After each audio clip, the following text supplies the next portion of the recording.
Some shows talk about one team. Other shows barely talk sports. This show will talk Packers, Brewers, and Bucks. Every day. It's Wisconsin Sports Daily with Steve Sparky Pfeiffer on the Wisconsin Sports Radio Network.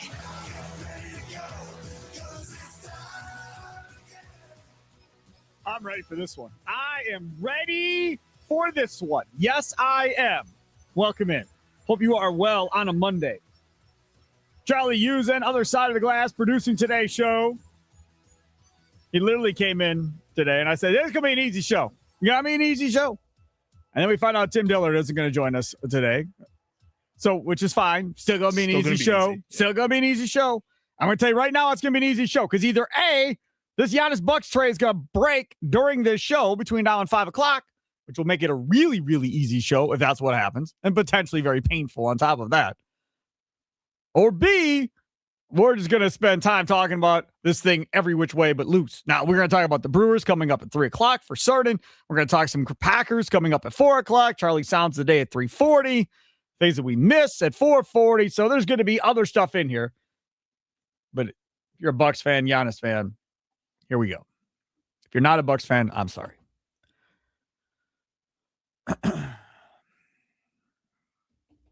My heart's racing right now. I have to try and calm myself down. So let's just start with this report from Shams Charania from the Pat McAfee show. Bucks executives are literally right now in their offices figuring out which direction they're going to go, because there are two offers right now that it's come down to at a serious and significant level. That's the Celtics offer led by Jaylen Brown, who's a superstar. There's other additional pieces of that deal, or an offer from the Miami Heat that it consists of several players that you have control over on rookie scale contracts, guys that you can extend at a reasonable number, and a surplus of draft capital. And so they're two totally different offers. The Bucks are trying to navigate internally. Which direction do we go? Everything that I hear, all of my sense in my reporting is that there will be a decision before the NBA draft. There's going to be a resolution before the draft. So I think over the next 24 hours. So yeah, as soon as today, there's going to be a resolution. This has been something that's been going on for 13 months, but at a serious level since February, when the Bucks took a bunch of calls, got a bunch of offers that really laid the groundwork for what we're seeing right now. They've done the work. They did the work in February. Then they opened it up at the May draft combine, listened to a bunch of teams, and there were a ton of teams that made offers that had robust interest in Giannis, but at a high level. It comes down to, for Giannis, a guy that's got 1 year left guaranteed on his contract. You have a lot of control on your future. You get to determine a lot of it, because any team in this second apron, we hear that word, the word second apron in this collective bargaining agreement, they need to know that Giannis will sign long-term. And right now, the Heat and the Celtics are the only two teams involved that have gotten the commitment from Giannis that he is willing to sign long-term. That's allowed Milwaukee to really leverage both of these teams against each other. And now they have a decision to make, and both deals are totally different, but we'll know here in the next 24 hours. So that was Shams Charania earlier on Pat McAfee. Meanwhile, Shams Charania is on TV right now with Brian Windhorst and everybody else. And Shams Charania said it is his belief that Giannis is abroad, meaning he's not in this country, with the expectation that he will be traded to Boston or Miami soon, is how Shams Charania put it, just waiting to hear what's going on. Now, do we think Giannis told him that, or do we think his agents told him that? Just saying. Agents. Either way. Either way. So the belief now is that it's not going to be a 3 or 4 team trade, according to Shams Charania, that it's going to be Miami or Boston. Now, if you go Miami, it's Tyler Hero, it's Khalil Ware, a couple of other players, and a bunch of draft capital, right? 3-1s, couple draft swaps, whatever. You get a bunch of draft capital. If you go this way with Boston, now, if we're going to throw this Kuzma thing into it, that Bill Simmons is saying, that Kuzma is going to get tossed into this, then it means that it could be Hugo Gonzalez, the forward, Jaylen Brown, Sam Hauser now is being talked about potentially coming back in this deal with the Bucks. Their first-round pick this year and potentially first-round pick next year from Boston. Bucks do not have a first-round pick next year. And the pick this year would be 27 in the first round. So those essentially are the two packages that we believe are in front of John Horst. They obviously could have changed, may not be completely what they are. All I want to know from you is simple. Which package do you want more? Which one? Miami or Boston? Which one do you want? Nicolay Law Talker text line 414-677-1250. 414-677-1250. Streaming live on the socials at WI Sports Radio, on Instagram Live, on X, on YouTube as well. When you're on YouTube, like, subscribe. We need more subscribers, as well as going on the Fan Milwaukee Facebook page. You can see us streaming there too. Dugout YouTube chat is open for you to discuss which package you'd like more. If you're saying the Miami package, then you're saying you're good with a long rebuild of 3 to 5 years, maybe longer, right? That's what you're saying. Hey, I'm okay to be bad for 3 to 5 years because I think we can hit it bigger and sustain this longer with potential star draft picks or whatever. If you go with the Jaylen Brown deal, then you're saying, hey, I'm all in. I'm trying to figure out that we potentially can win right now with the roster that we have, adding Jaylen Brown, potentially use number 10 to either draft or trade or whatever the case may be. And and 27, and we potentially, could be competing in the East this year with adding Jaylen Brown. I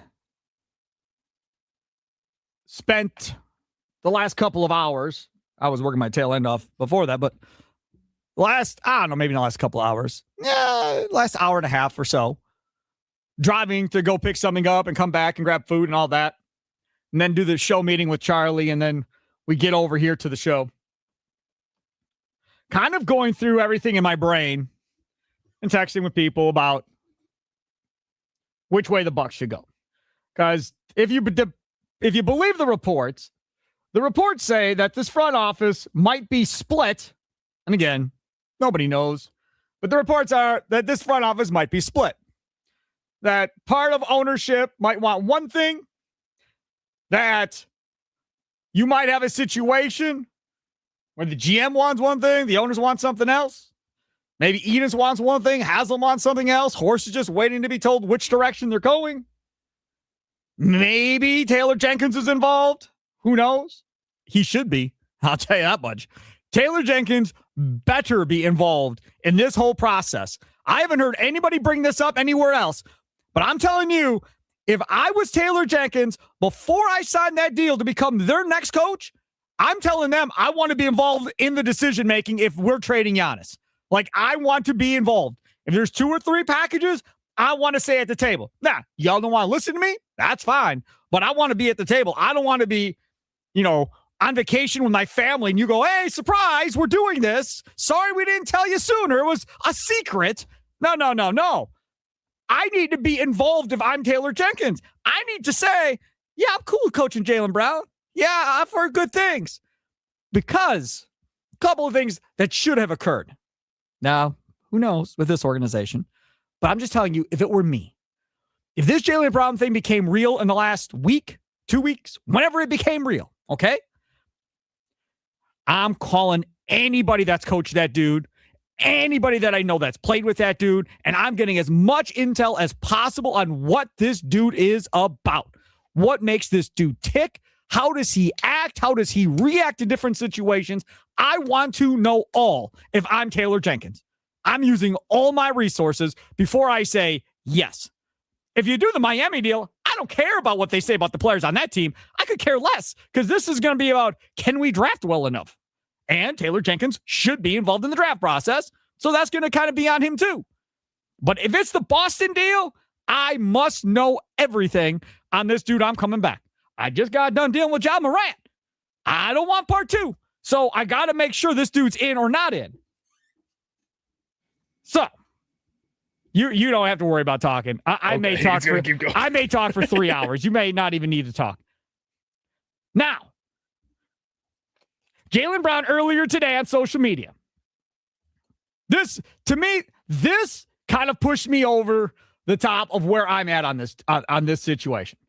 Somewhat grateful because I get to see some negativity that I didn't want, but that just gives more fuel to the fire. I get to see some, comments or takes that I didn't even care to see, but it just gives me more fuel to the fire. So all the people that's doubting me, that want me to do this or want me gone or whatever, You're turning me into a monster. Monster got clipped off on X. Turning you into a monster, Jaylen Brown says. I'm in. Like, this is, I've determined, and I didn't think I wanted this, but as I went through all the scenarios, that's the deal I want. I want the Boston deal. I want Jaylen Brown. I want Jaylen Brown. That's what I want. You want to know a couple of reasons? The first reason is, and I don't know if you've ever been in this scenario, and thankfully I have not been. By the grace of God, I've not been. But there are people on our current on-air staff that were in this situation that I got to talk to before we decided to bring them in about what happened at their previous employer. And there was some revenge factor. There was some, I want to make sure we get them back for getting rid of me or getting rid of that, whatever. That is what Jaylen Brown is talking about right here. That's what this is. Screw you. You don't want me? Cool. I'm going to go somewhere else, and I'm going to make sure I stick it to you next time I see you, and I'm going to go win a championship. That's what this dude has. And I'm sorry, but when you have that type of drive to prove people wrong or to prove somebody wrong, that is everything. That is everything. And if I'm a coach or a GM and I see that today on X, even if I haven't talked to him, but if I'm John Horst, I see that, or if I'm Taylor Jenkins, I'm in. Right? I mean, you do all your background checks, but now I see that today, and that was apparently, I think, from today. That, to me, is good. Now, sit back, think about what the team is going to look like. So it's Rollins and Jaylen Brown as your backcourt. You need a 3, right? Kuzma's gone, toodles. Bobby Portis stays, is your 4. Miles Turner is your 5. So all of you that want to trade Miles Turner, there is 0 chance that happens if Jaylen Brown is coming. Because if Jaylen Brown is coming, you're pushing in. You are pushing in to win now. And when I mean win now, I mean top 4 seed, top 5 seed. That's where this is going to be. This isn't going to be anything else. Take it a step further. If you're getting Hauser back, that helps you with a shooter, right? So essentially, that could be your guy that plays out there with Jaylen Brown if you want him to be, or whatever the case may be. Now look at pick 10 and pick 27. And we'll talk a little bit more about this as we get later in the show. But that, in my mind, now means at 10, Yaxel from Michigan, that's my dog right there. That's come in, win now, do a bunch of stuff good, not going to lose you ball games, smart basketball player, all that stuff. He's going to do it to it. Now I feel good about that. Or I look at 10 and go, I don't need that pick anymore. I'm trading it. And maybe I'm trading it to the Pelicans for Trey Murphy to come in here and be another shooter and be another potential scorer, to come in here and help Brown, help Turner, help Rollins, and add Murphy to this roster. Because if you get Brown, now you have 10 and 27. You can move right away to go get a proven player to potentially bring in here. Maybe you do use Portis' contract or whatever else to get that done. But now you have some ammunition to potentially go out and get another really good basketball player to put with Jaylen Brown. Now all of a sudden, Giannis turns around and looks behind him and looks at the Milwaukee starting five and goes, ooh, maybe I could have stayed. Maybe I should have trusted them. To me, you can win if this goes the way it does. That dude last year averaged like 29 points a game, 5 rebounds, 5 assists, 6 rebounds a game. 28.7 points, dude, he was 6.9 rebounds, 5.1 assists. Yes, he was a monster. And then Tatum came back and he had to fall back into the other role again. He wants his own damn team. And Brian Windhorst said it earlier today as far as, well, will he be happy? According to Windhorst, it is, he wants to have his own team. He wants to be the guy and show everybody that he can be the guy and go win something. Do you know what this sounds like to me? Sounds like James Harden to me. When it was Oklahoma City, he gambled on himself, went to Houston. Now, Harden, Brown, not same player. But Harden was right. He could lead a team. He could be the one. They never finished, but he showed he could go be that guy. Now you're going to let Jaylen Brown go be that guy and then have the complementary pieces around him to go play. Can Jaylen Brown and Miles Turner play together? I think so. I think that'd be all right. I think that would be fine. Can Rollins and Brown play together? Yeah. Let's find out. I think that could possibly work too. I mean, I think there's stuff here to where you can sell yourself on. Yes, you don't have to suck for 10 years. Yes, you can compete. And furthermore, he's eligible for a 2-year contract extension next month. It's a lot of damn money. And it's like 2 at 139 or something crazy like that to add on to what he's already making. So technically, you could have him for like 5 years locked in. He's 30.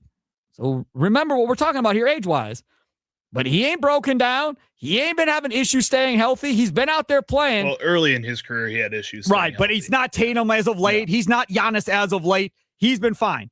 So you don't really worry about that like you may with Giannis or you may with Jason Tatum at this point if you're the Bucks looking at Boston. I am firmly 100% in I want Jaylen Brown in this deal. Brown, Hauser, I don't care about Hugo Gonzalez, but apparently the Bucks like him. I want those 3 dudes. Give me 27 in the first. You're 1 next year. Let's go. Yeah, that could be pretty exciting. You talk about trading those picks for other players moving forward too. I mean, it would suck because I'm working on the NBA Hoops draft show tomorrow night with Brandon Snide and Brian Butch from 6 to 9 or whenever the Brewers game ends over here on the WI Sports Radio Network. But at the same time, you could package both those picks if you got those and say, Anthony Davis, Kawhi Leonard, come play with a Jaylen Brown. Jaylen Brown can be the leader. Yes. Both those guys may not want to be in the current situations they're in. The Wizards reportedly intend to sign Trae Young to a 4-year, $212 million contract. That's way too much money to keep Anthony Davis so around. So maybe Miles Turner goes in that deal to get Anthony Davis. Move something there. Like you could bring in another star now and really change the outlook on this team alongside of Jaylen Brown and still allow him to be the number 1 guy with those 2 players. So here we go. Let's see. From the 262, pushing all in with Miles Turner. Sparky is on the blue meth. I don't even know what that means. Dude acts like he doesn't remember what this franchise was before 2013. Yeah, you're right. I wasn't doing post-game shows in 2006, 7, 8, 9, 10, 11, 12, 13, 14. Yeah, you're right. I don't remember any of those years. I wasn't really a Bucks fan back then. I saw what you said. I see what you're saying. 414, a different one says, Mark Spears says Jaylen Brown doesn't want to be in Milwaukee. I saw that report last week too. Brian Windhorst today said he wants the opportunity to be a 1 because that was asked to Brian Windhorst point blank on ESPN today, but does he even want to be there? And Windhorst said he's understanding of the idea that he's probably going to get moved here more than likely and wants the opportunity to go be a 1 somewhere. But to this point, 414, let's say Jaylen Brown gets here, plays a year and says, I don't want to be here. I just don't want to be here. You're still going to get a haul for Jaylen Brown if you get stuck having to trade him next summer. So you could still make out here and get something back for Jaylen Brown at the end of the day. Unless because he has it's not like you're trading for an expiring, like if it's Tyler Hero, oh yeah, I think I may want to sign a contract extension. I'll let you know at the end of the year. And then he boogies, it's an expiring contract. Brown still has time left on his contract. So even if it doesn't work, you could still turn around and trade Jaylen Brown. You mess up the Miami deal, it's over.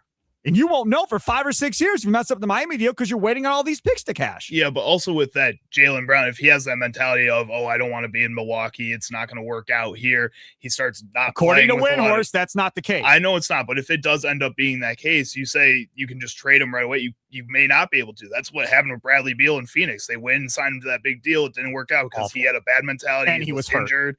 Like all these other things, and then they were stuck on that contract until they ended up having to find a way to just dump him to LA. Like that could happen. There's not zero downside to that. First of all, Bradley Beal was never coming to be a 1 anywhere.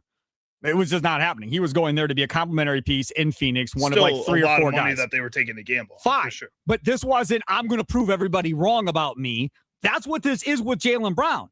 But again, if you don't like the city, whatever, hey, it is what it is. This is what I don't want y'all to think. I don't want y'all to think Jaylen Brown's going to come here and be a big community guy in the city of Milwaukee. No guarantees that's going to happen. I don't want you to think Jaylen Brown's going to come here and say everything politically correct and give you the warm and fuzzies, because I don't think that's going to necessarily happen either. But you're not getting a dog as far as a bad player. You're getting a really good basketball player. A really good basketball player. 6th in MVP voting last year. Yes. And he was only 6 because there was no Tatum. So he got to prove what he looks like as a 1. You got to see what it looks like. And there is no Doc Rivers coaching this team. It's Taylor Jenkins, who I think we all believe can coach and we all think is pretty good at his job. So again, I wasn't sold one way or the other. I wasn't leaning towards Brown. I was leaning towards a full rebuild, more picks, and everything else. That's where I've been for the last, 2-3 weeks. But as it's getting more and more real here, it feels like this morning and this afternoon, now I'm on the other side. So I don't know who's on what side in the front office or who's doing what. If there is a split, to hell with it. Let's go try and win with Jaylen Brown and see what happens.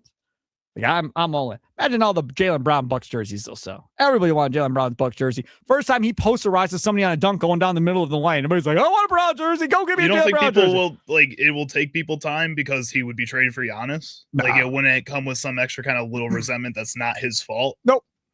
I don't. I mean, you might have a couple people, but I'm telling you, as soon as in a regular season game, he goes down, throws down a big dunk, and everybody goes nuts at Pfizer, Mommy, can I get a jersey? Mommy, can I get a jersey? I hope that they're still going to be competitive, keeps them alive. Yeah, more so than resent for trading away Giannis. If Giannis goes and it's the Miami deal, nobody's going to Pfizer for him. Nobody. It's going to be a ghost town. I'm just telling you. That you don't have to worry about Tyler anybody. Hero jersey? Nobody's. He won't even be here. Even if that happens, there's no way he's going to be here. Asking you what package you want more. The Boston deal includes Jaylen Brown. The Miami deal that's really built around picks, an expiring contract in Tyler Hero. Which one do you want? Nikolay Law talking text line 414-677-1250. I've talked this entire time. I'm sorry. We'll get to your calls, your responses coming up next. It's Wisconsin Sports Daily, live from the Wisconsin Sports Radio Network studios, powered by the Potawatomi Sportsbook. Sparky here.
Here we go again. Giannis against JB. Oh, football, the elbow.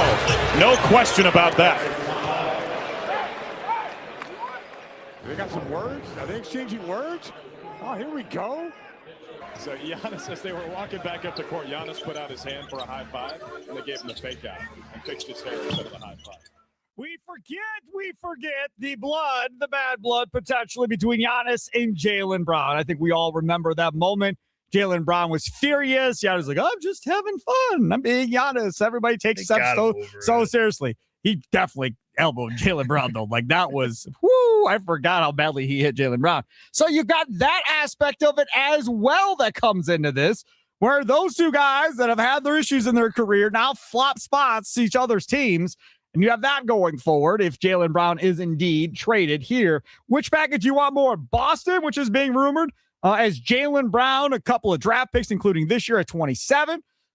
Sam Hauser potentially coming back in this deal if Kuzma is going back with Giannis, like is being talked about as well.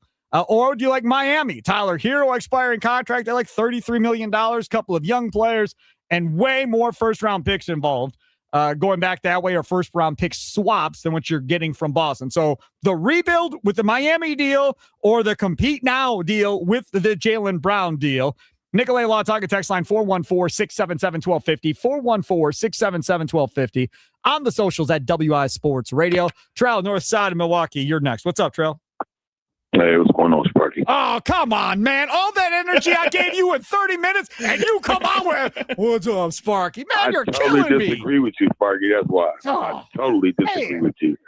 Listen, if the Bucks aren't going to do a rebuild, I may go on a hiatus, man, for a while, because I'm not going to go for the Herb Cole special, trying to put a Friends playoff team on the floor behind a Jaylen Brown. I do not want Jaylen Brown. Jaylen Brown's a hell of a player. I get it. Understand it. He's also at his highest value that he's probably going to ever be at this time.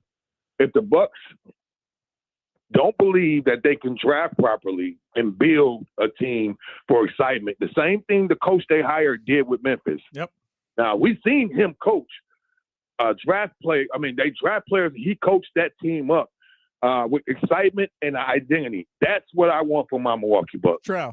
If they turn the page and they get fixed on this, oh, let's make a run. Let's go with this Jaylen Brown. I'm telling you, I'm not in on it. I mean, let me throw this idea out at you, right?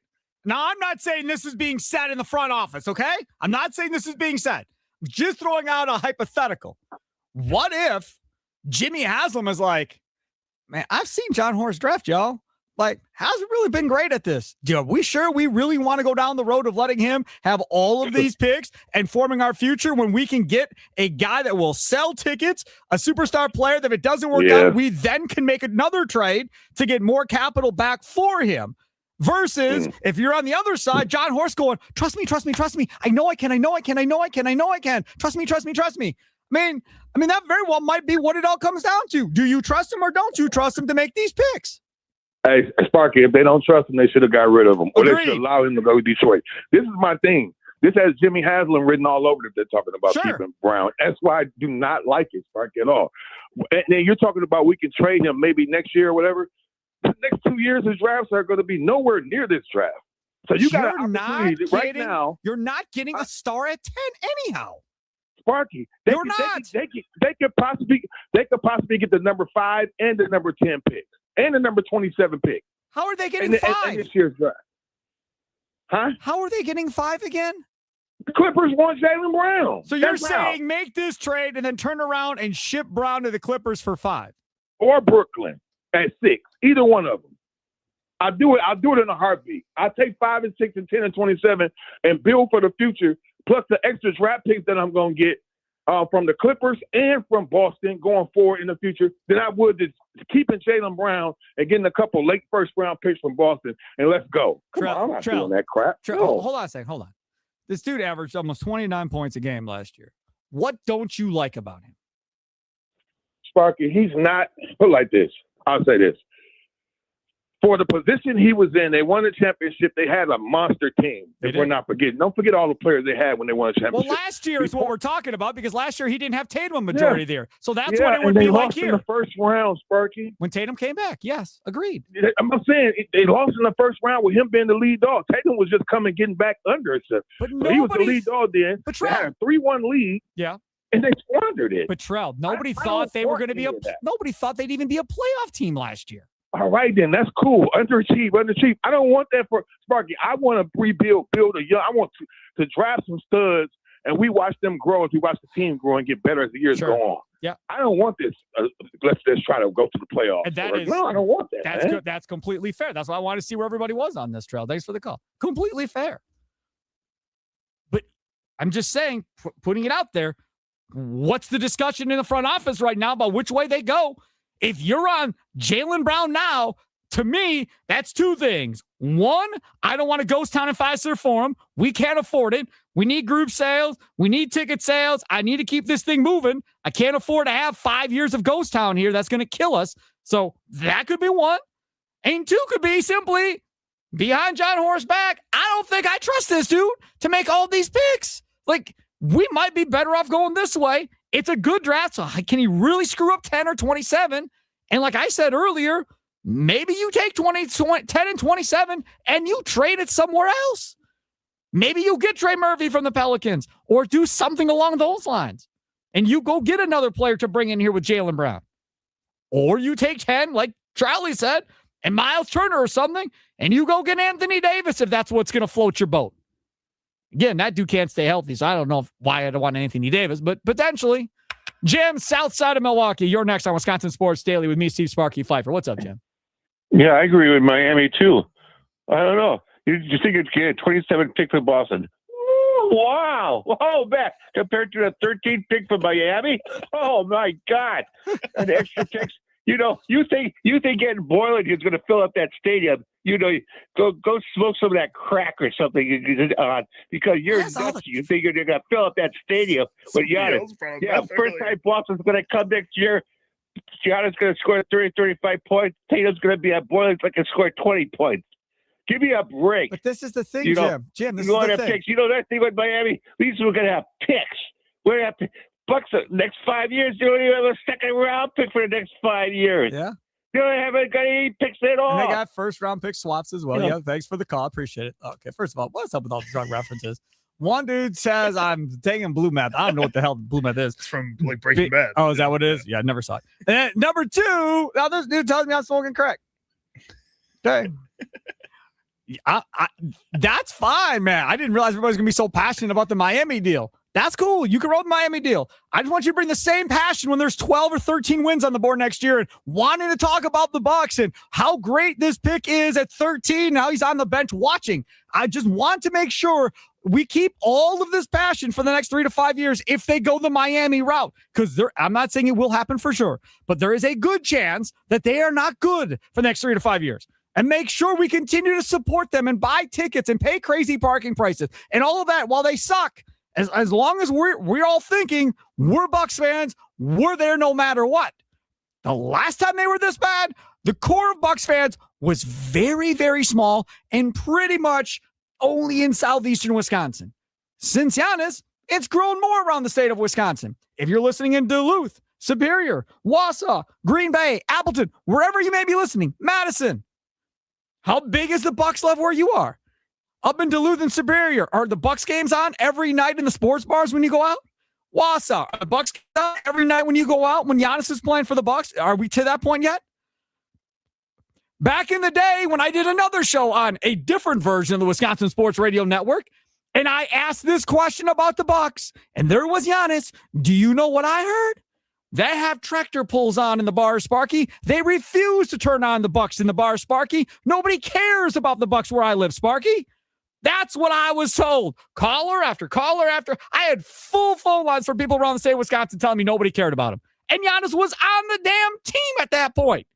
Wasn't NBA title, but it was a year or two before that.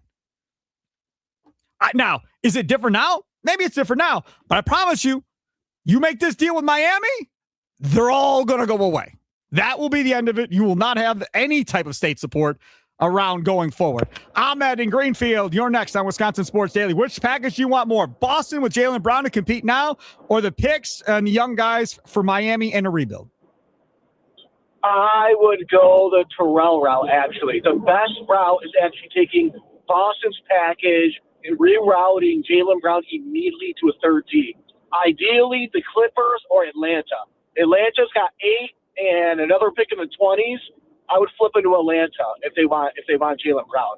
I do. The worst case scenario is just keeping Jaylen Brown and going through the Herb Cole Bucks years again. That's like the last thing I want. You do realize in the Herb Cole Bucks years, there was not one player in that entire time that averaged 28 points in a single season. Not one.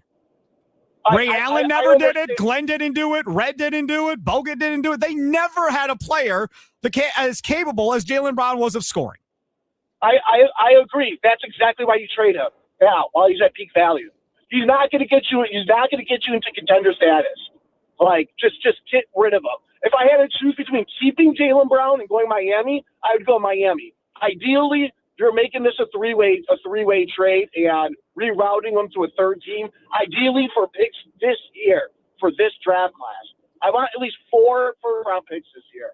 Give them 4 shots at a rebuild. That's what I would do. All right, Ahmed. Thanks for the call. Appreciate it. All right.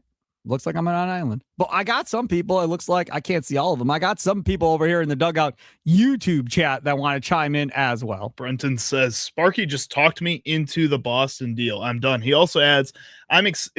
He didn't say I'm done. He said I'm in. Oh, I'm in. That's what I meant. Yeah. It's exciting to talk about what we could get for Giannis, but I can't wait for all this to be done. It's exhausting. That's why I said done. I agree with you. I agree with you 100%. 100%. I'm ready for the crap to be done too.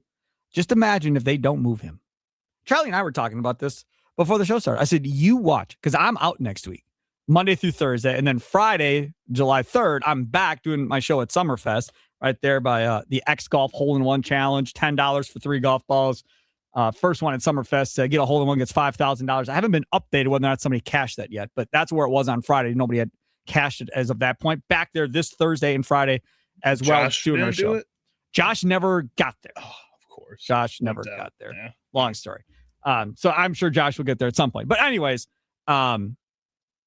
big stuff always tends to happen when I ain't here. It always ends up happening when I ain't here. The Micah Parsons deal wasn't here. Every time something big happens, I tend to be off. So hopefully that doesn't happen. Hopefully this deal happens today, tomorrow, and we're done.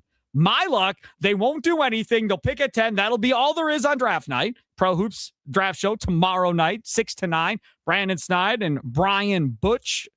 Should be fun to hear those two guys breaking down pick-by-pick coverage throughout the entire first round of the draft tomorrow night, 6 to 9. Then we have the Potawatomi Sportsbook post-game show tomorrow night after the Brewers game, too, with Tim and Tommy. But more than likely, this gets done. But if it doesn't, telling you, wouldn't it be the craziest thing if all of a sudden this thing pops next week after the draft's done and it becomes something completely different? It would be just typical how things roll around here. All right, take a quick timeout, come back.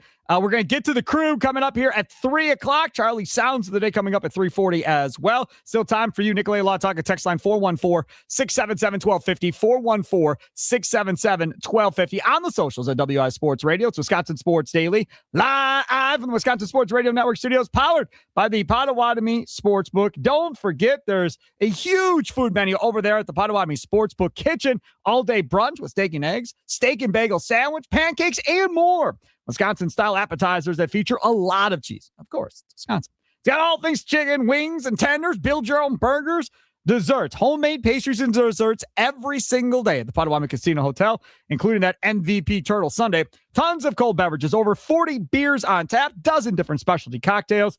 Plus, you have to be 21 to enter the casino. Don't forget, shuttles to and from every Brewers home game to go along with it at the Potawatomi Sportsbook. Check them out online now at Potawatomi.com.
It is Wisconsin Sports Daily.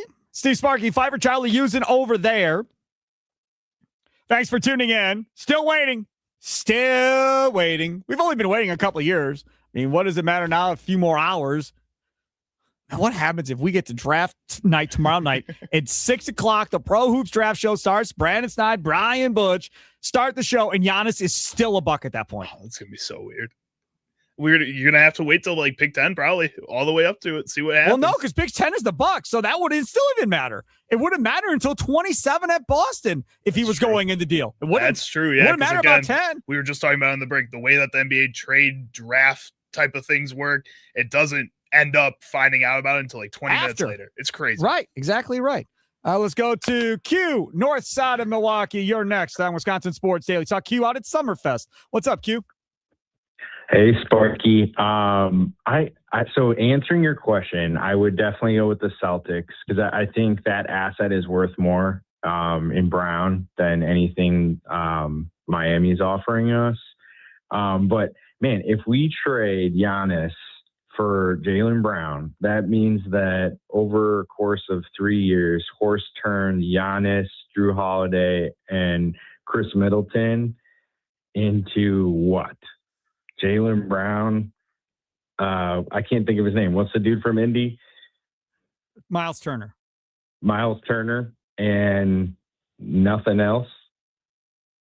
That's a bad look. Like I'm grateful for him turning us into a franchise that won a championship in his tenure, but I don't know. I like your take last week where Horst is going to come out of the woodwork and all these rumors are nonsense because he doesn't let things slip. So I'm praying that that's the case, but this could be a really, really bad look for John Horst and the rest of this franchise. What do you think? It's pretty simple. It's a pretty much no-win situation for John Horst and the owners, unless they figure out a way to potentially get themselves right back in the Eastern Conference Finals with a chance to go to the finals. That's pretty much the only way it happens. So if you're trying to do that and protect yourself, then Jaylen Brown is the pick. Because it's a huge roll of the dice if you go the other way with Miami and hoping that you draft correctly over 5 years.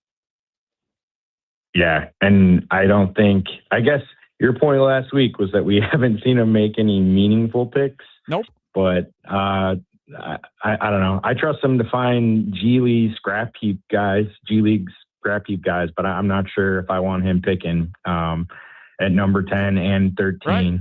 Even in this draft. So I like the idea of turning Brown into the 5th pick. If we can do that, that would be amazing. But I think if that were possible, I think the Celtics would do it themselves, to be honest. Yep. Thanks for the call. Appreciate it. There goes him. Back to the Nicolay Law Talk. Text line Brad says from the 414, does anybody actually believe the Bucks are going to be competitive with Giannis on the team ever again? At this point, blow it up the best you can from the 414.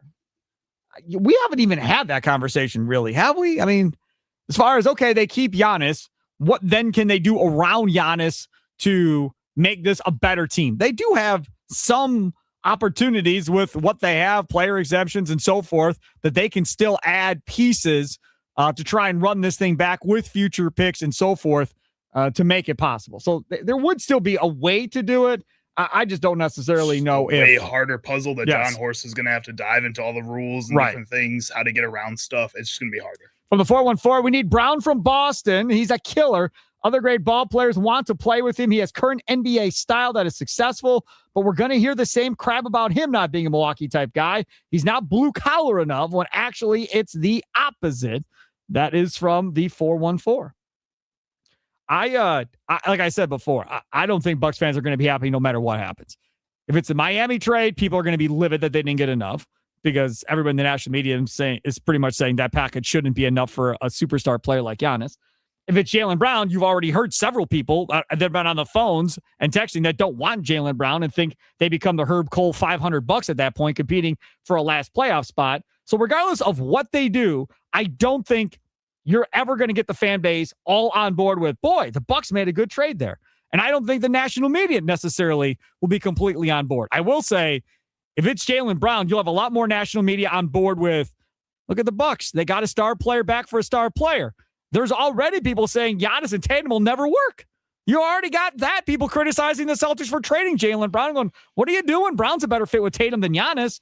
So, in actuality, from the national media, you might have more criticism of the Celtics if they make that deal with the Bucks than you would on the Bucks side of things for making the deal with Boston. Because they've won a championship with the team they have right now. Like that I get why people would be concerned that this could blow things up for Boston too in the long term, because they have won with this team before. It's not like it's a random team that's desperate for this championship. They've had it recent. From the 678, all these Miami package people must have forgot how the Ray Allen trade devastated the team and the Bradley Center was empty and these same folks weren't attending any games.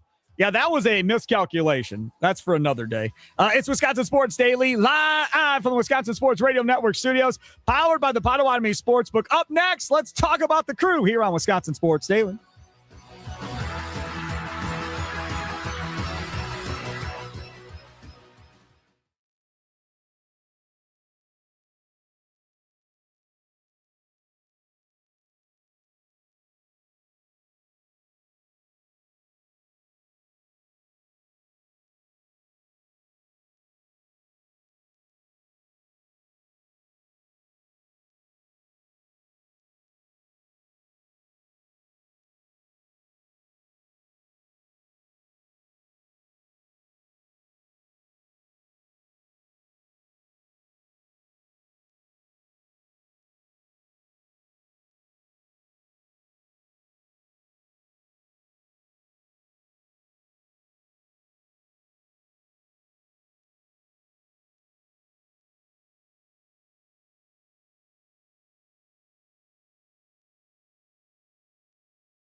Some shows talk about one team. Other shows barely talk sports. This show will talk Packers, Brewers, and Bucks. Every day. It's Wisconsin Sports Daily with Steve Sparky Pfeiffer on the Wisconsin Sports Radio Network.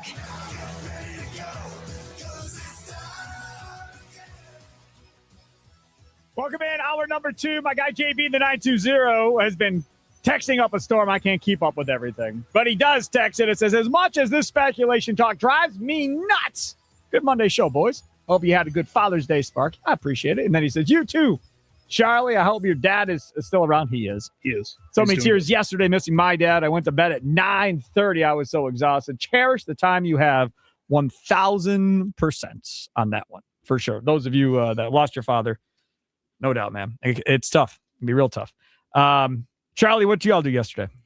So my dad actually wasn't feeling well in the morning. I was supposed to go over there. I ended up having to work in the afternoon. Is he not feeling well for the same reason you may not have been feeling well? No. Oh, that's good. No, he doesn't partake. He wasn't partaking at Summerfest the way you partaked at Summerfest? No, he was not. All his teeth if are intact. If you're watching on X right now, you can see Charlie's chipped tooth he got from partying too hard Saturday night. It's not too bad. Like, it could have ended up being worse. Yes, it I'm could happy have. that You could have had a major concussion, possibly broken your jaw or nose. Yeah, it could have been bad. I'm good. But we had a good time there. And then, my dad wasn't feeling well Sunday morning. So I'm going to go visit him Wednesday night. We're going to have some nice dinner. I got him a gift at Summerfest that I thought was cool. You're not going to Summerfest Tuesday night, are you? No. That's good. Protect yourself. Not till Friday night. Just make sure you're in your right state of mind for your father. Yes, that is good. Good. Okay. It's 3:00. We will get back to the Bucks, I promise. But we have to try and cover all three teams. That's kind of a stated goal that we kind of try to keep up on the show as much as possible. We're not as good on it during Packer season, if we're being honest with ourselves. But we try to keep up on it otherwise. Let's go. It's time to talk about the crew. It's Wisconsin Sports Daily on the Wisconsin Sports Radio Network. All right, the Milwaukee Brewers do what they do. They throw up an 8 spot in the second inning yesterday against the Atlanta Braves. They salvage game 3. Could they have won game 1 and game 2 of that series? No. You lose 3-2 in the first game. You had a chance to win that game and at least tie it at the end. And couldn't get the big hit when you needed it. And then Saturday night, you squandered it by a bullpen decision that was questionable, I guess you could say. You go Uribe in the 7th. McGill comes in the 8th. And I'm going, they're going to have him pitch 2 innings? And I'm trying to go through my memory bank. I'm like, I don't think this has gone well every other time they've done this where he sits and comes back. I'm like, but maybe I'm wrong. So then here comes Aaron Ashby in the 9th. And okay, lefties against lefties. They were talking about it on the radio broadcast. I was listening. Okay. And then Albies again gets you. And then you turn on the Potawatomi Sportsbook postgame show, and Tim Allen is livid, I tell you. And Tim Allen this morning, after a win yesterday, on Inside Wisconsin Sports with Josh and Trevor, or Trevor and Josh, still mad. Saying that was Murphy. Talking about managers can slump too. That was Murphy. Because when you went inside the numbers, it did not favor Ashby in that spot. It favored McGill more than Ashby in that same spot.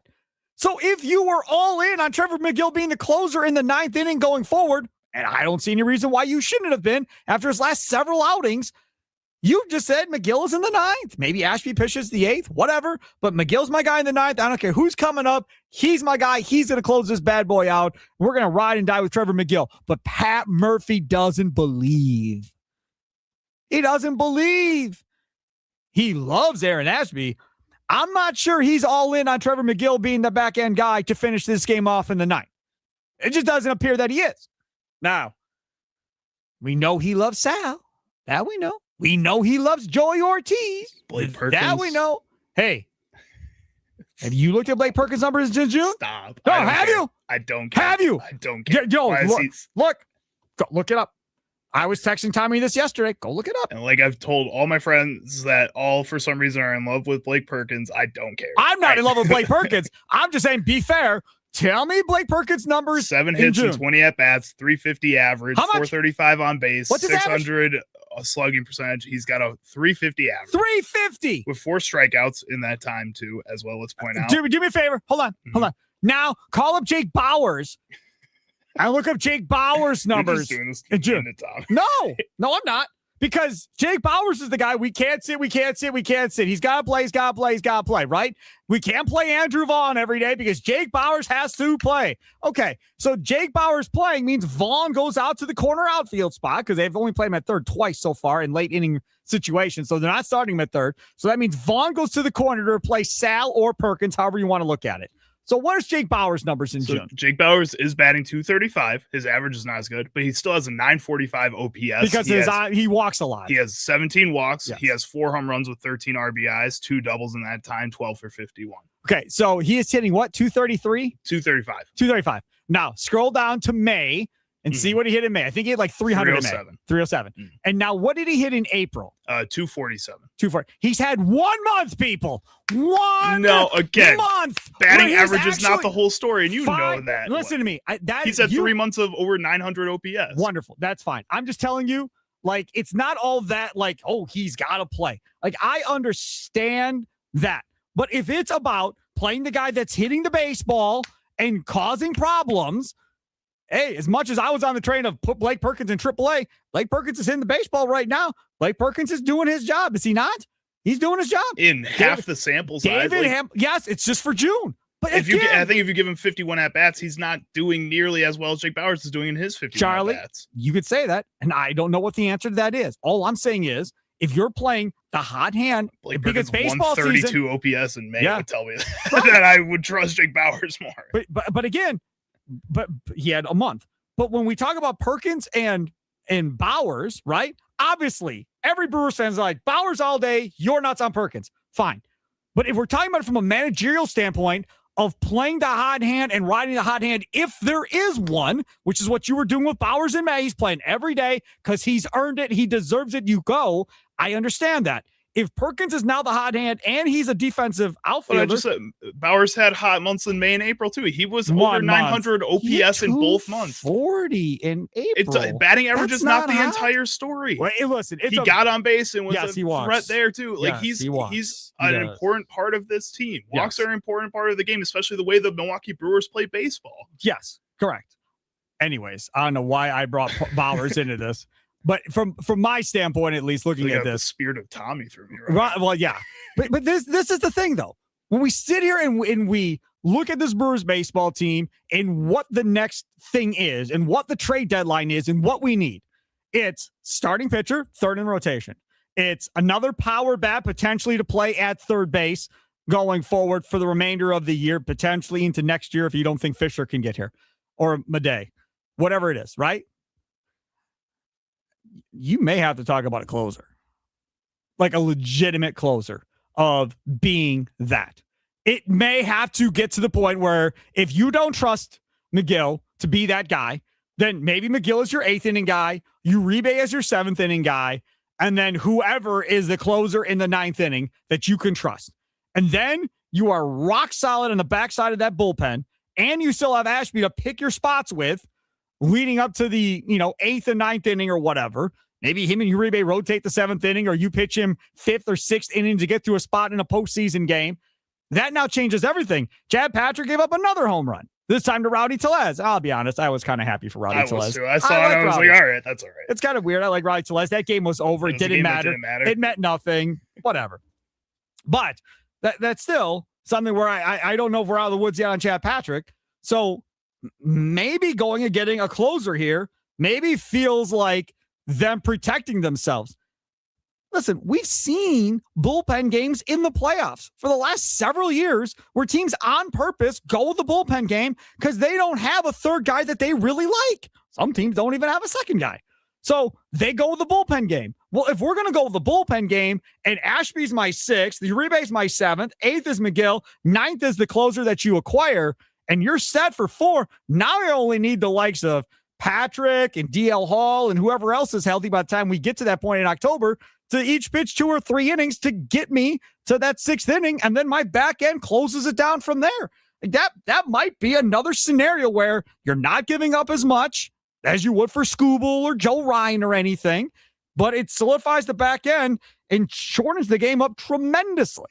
It does. I guess I just don't feel, and I don't know really why I guess I feel this way, as confident in this bullpen as I did the beginning of the season or over the past few years at where it's at right now with the guys that are healthy that are out there right now. Like Trevor McGill, the way that Pat Murphy, I know we're talking about Pat Murphy making a mistake with the way that he went about operating with the way he set up the bullpen on Saturday night. But at the same time, like if he doesn't believe in him for some reason, why should I in these situations? And I think Abner Uribe, I don't feel as comfortable with. Aaron Ashby as of late hasn't made me feel as comfortable. Aaron Ashby, who had a 6 ERA in the month of June going into that game, had a 6 ERA going into that spot there in the 9th inning in that game.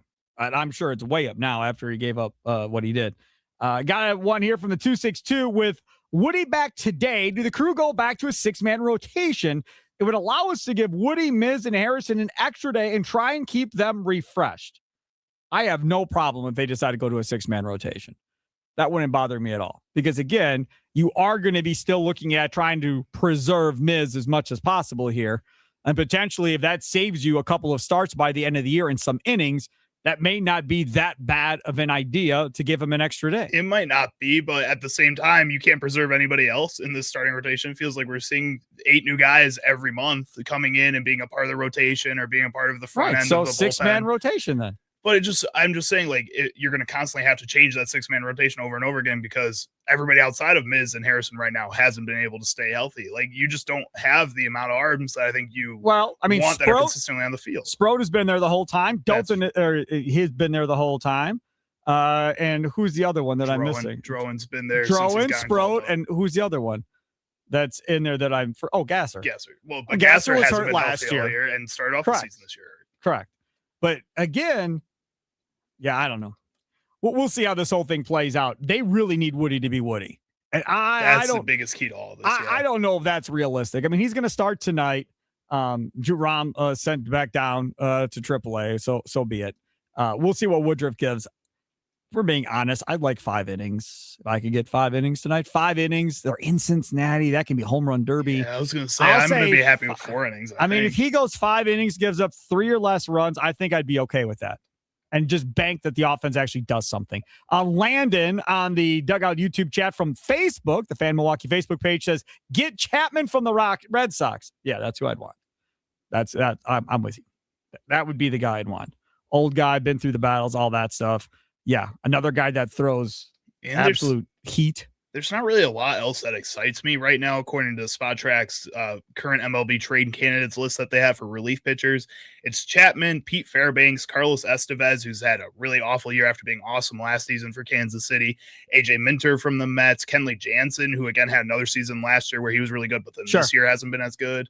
Like, there's other guys that are okay, but it's Chapman. It's Chapman. I agree with you. From the 414, just stop Sparky. Blake Perkins has no pressure on him. I agree.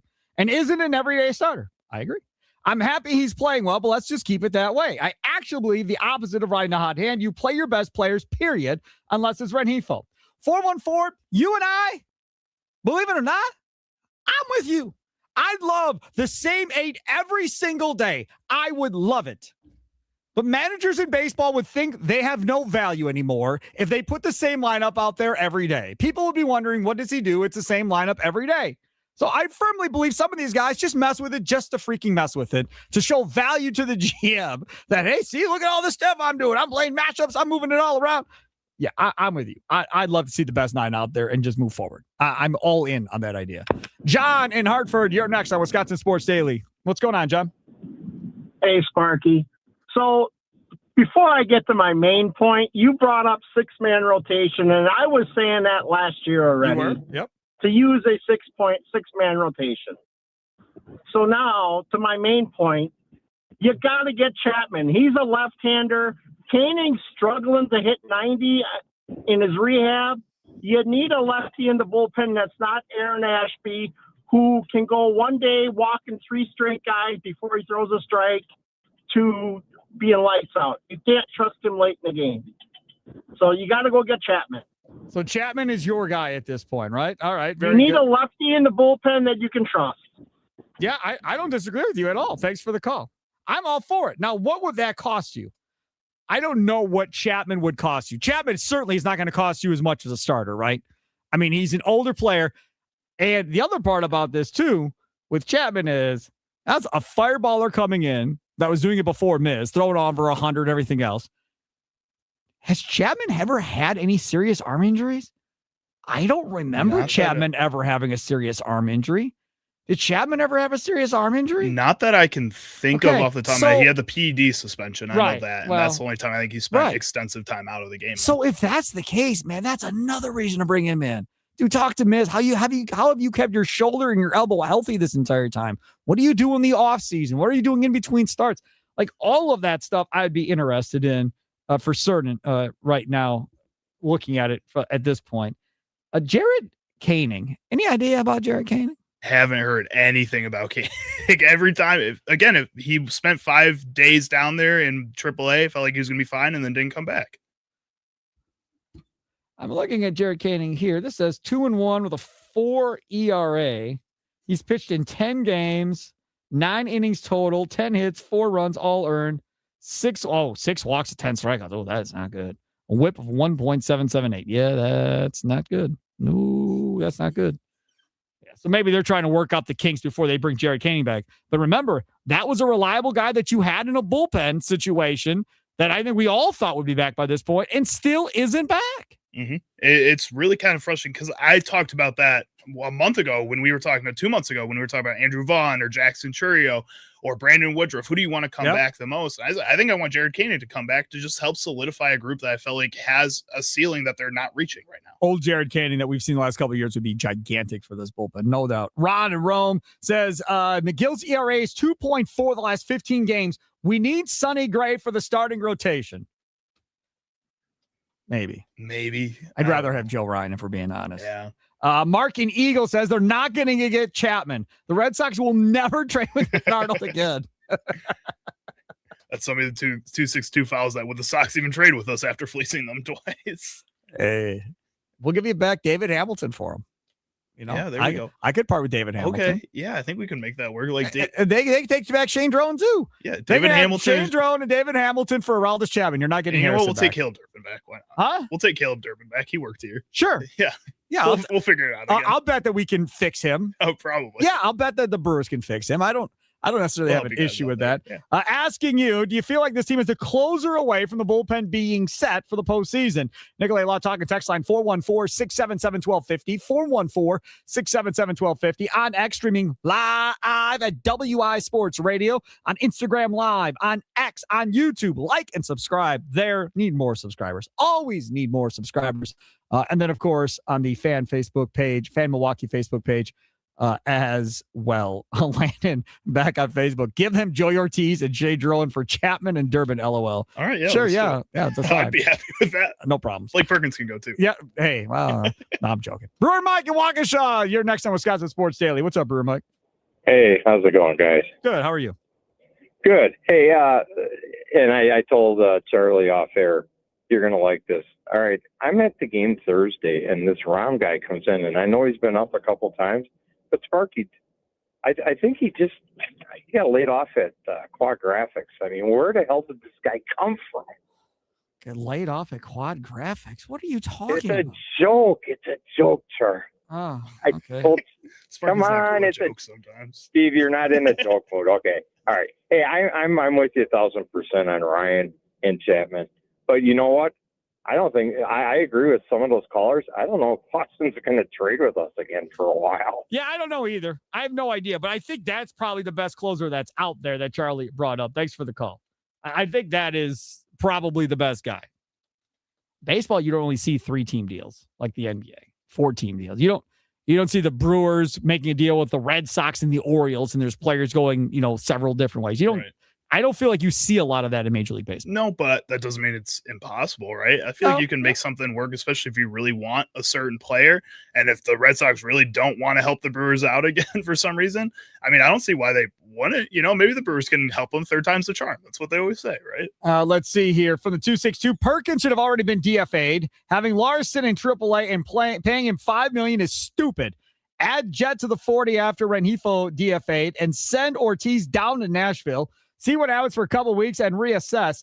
Go out and get Chapman or another reliever at the deadline. Realistically, they probably will get you a low-level reliever for $100 and a bag of balls from the 262. This is the other thing. This is going to sound cocky and arrogant. But you have Chris Hook, who, by the way, will be on the show tomorrow, Brewers pitching coach on Wisconsin Sports Daily tomorrow. But you have Chris Hook. Do you have to go get a guy like that? Or do we trust Chris Hook could change somebody into being what you need? I trust Chris Hook to work with the younger pitchers. The older pitchers that they've brought in, the old dogs that you can't teach new tricks. Like, yeah, Kuhn will put 8 or 3 miles per hour on his pitch. His fastball went from 95 to 98. That's awesome. He also has absolutely zero control with that pitch now, too, and keeps laying it in the middle of the zone for guys to take him deep on. That's really frustrating. So I think what he's done with these young pitchers, I get really excited about. When you bring in the old guys, when you bring in the Kuhnels, when you bring in the Dallas Keuchels, all these guys that you think maybe had some promise in the past that now all of a sudden have kind of gone downhill a little bit, it hasn't worked out the same. The other thing that's being brought up right now in the talk and text line is, what about Jim Henderson when he comes back? This is the other thing. Logan Henderson. Jim Henderson. That's the bullpen coach. Yeah, former closer. But when you talk about Jim Henderson and the job that he's helping to do with Chris Hook and these other guys, remember, we all give Chris Hook all the praise, but there's like 3 or 4 guys down there that are helping these pitchers in general. But when you get a Logan Henderson back, the point being made on the talking text line right now is that means you can take one of these other guys that's in the rotation and put them into the bullpen, and then that changes the dynamic of the bullpen again. Right. And I think Drowan probably already is the first one that moves back to the bullpen with Brandon Woodruff coming back. I don't know between like Gasser and Sproat if you wanted to move one of those guys. I had mentioned earlier in the year that maybe Sproat could be an interesting piece in the bullpen, but I also think I'm starting to like him as a starting pitcher. I think there is something there that Chris Hook has been able to work with. He's gotten more consistent. He has a really just kind of calm mindset whenever he touches the mound. I just really like that out of that pitcher. Gasser, yeah, I guess could go to the bullpen, but then you have just another lefty added to that bullpen group, which I don't think you really want to do right now. I got one here for the 262. How soon I forget. 3-team trades in Major League Baseball. Isn't it how we got Wild Bill? Yes, it actually was. Sean Murphy was the piece that went to Atlanta. The Brewers got Contreras, and then Oakland was involved in that deal as well. Story Ruiz, I think, out of that deal from the Brewers. And what was his story, Ruiz? A small guy. He was fast for that. Was fast. That's what he was. And then didn't do anything else. Oh, where's he now? Remember, we all thought they robbed him on that deal. We're like, oh my God, you got it. That's all we had to give up. Brewers fans were ecstatic. That was one of the rare times where our fan base, Brewers, Bucks, or Packers, called the fleece job before anybody had even played a game and said, we fleeced them, we win, before anything even had happened to even judge or analyze it. And Brewers fans were right. Yeah. Story Ruiz is playing for the Marlins this season. He's having a pretty good year, actually. Batting .260, 4 home runs, 9 RBIs. Pretty good for him. Yeah, happy for him. The Minions really wanted to impress their new big boss, Wendy's, so they cooked up some fun chaos for the fans. Say hello to the Minions and Monsters meal, featuring one of 4 unique collectibles: new banana frosty swirl, your choice of a big bacon classic or spicy chicken sandwich, plus a small fry. It's time to go bananas over this exclusive Wendy's experience, limited time only. That's Wisconsin Sports Daily, live from the Wisconsin Sports Radio Network studios, powered by the Potawatomi Sports. But coming up on the other side, the Bucks pick at 10. We're going to get Charlie Sands of the day, too, coming up at 3:40. But the Bucks pick at 10. If they make the deal with Boston or if they make the deal with Miami, does it change what you want at 10 or who you want at 10 in the first round, depending on what team it goes to? Or are you all in on one guy and you're like, don't care if it's Boston, don't care if it's Miami for the trade for Giannis, I want the same guy at 10. For me, it changes. It completely changes things at 10. We'll see what you think next. Wisconsin Sports Daily, live from the Wisconsin Sports Radio Network studios, powered by the Potawatomi Sportsbook. Sparky here.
It is Wisconsin Sports Daily.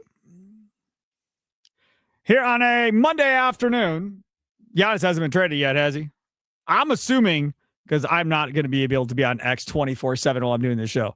I'm assuming if and when this happens during this show in the next hour and a half, I'm assuming as soon as you all see it, y'all are going to start texting the text line or calling Charlie and be like, tell Sparky the trade's done. Tell Sparky the trade's done. Because I'm telling you right now, I cannot be on X the entire time while I'm hosting this show. I should be able to see it, though. I have notifications for Shams on ESPN, on Twitter, on Instagram. I think I have notifications for You know what I on. would like to see, by the way, in this? Yeah.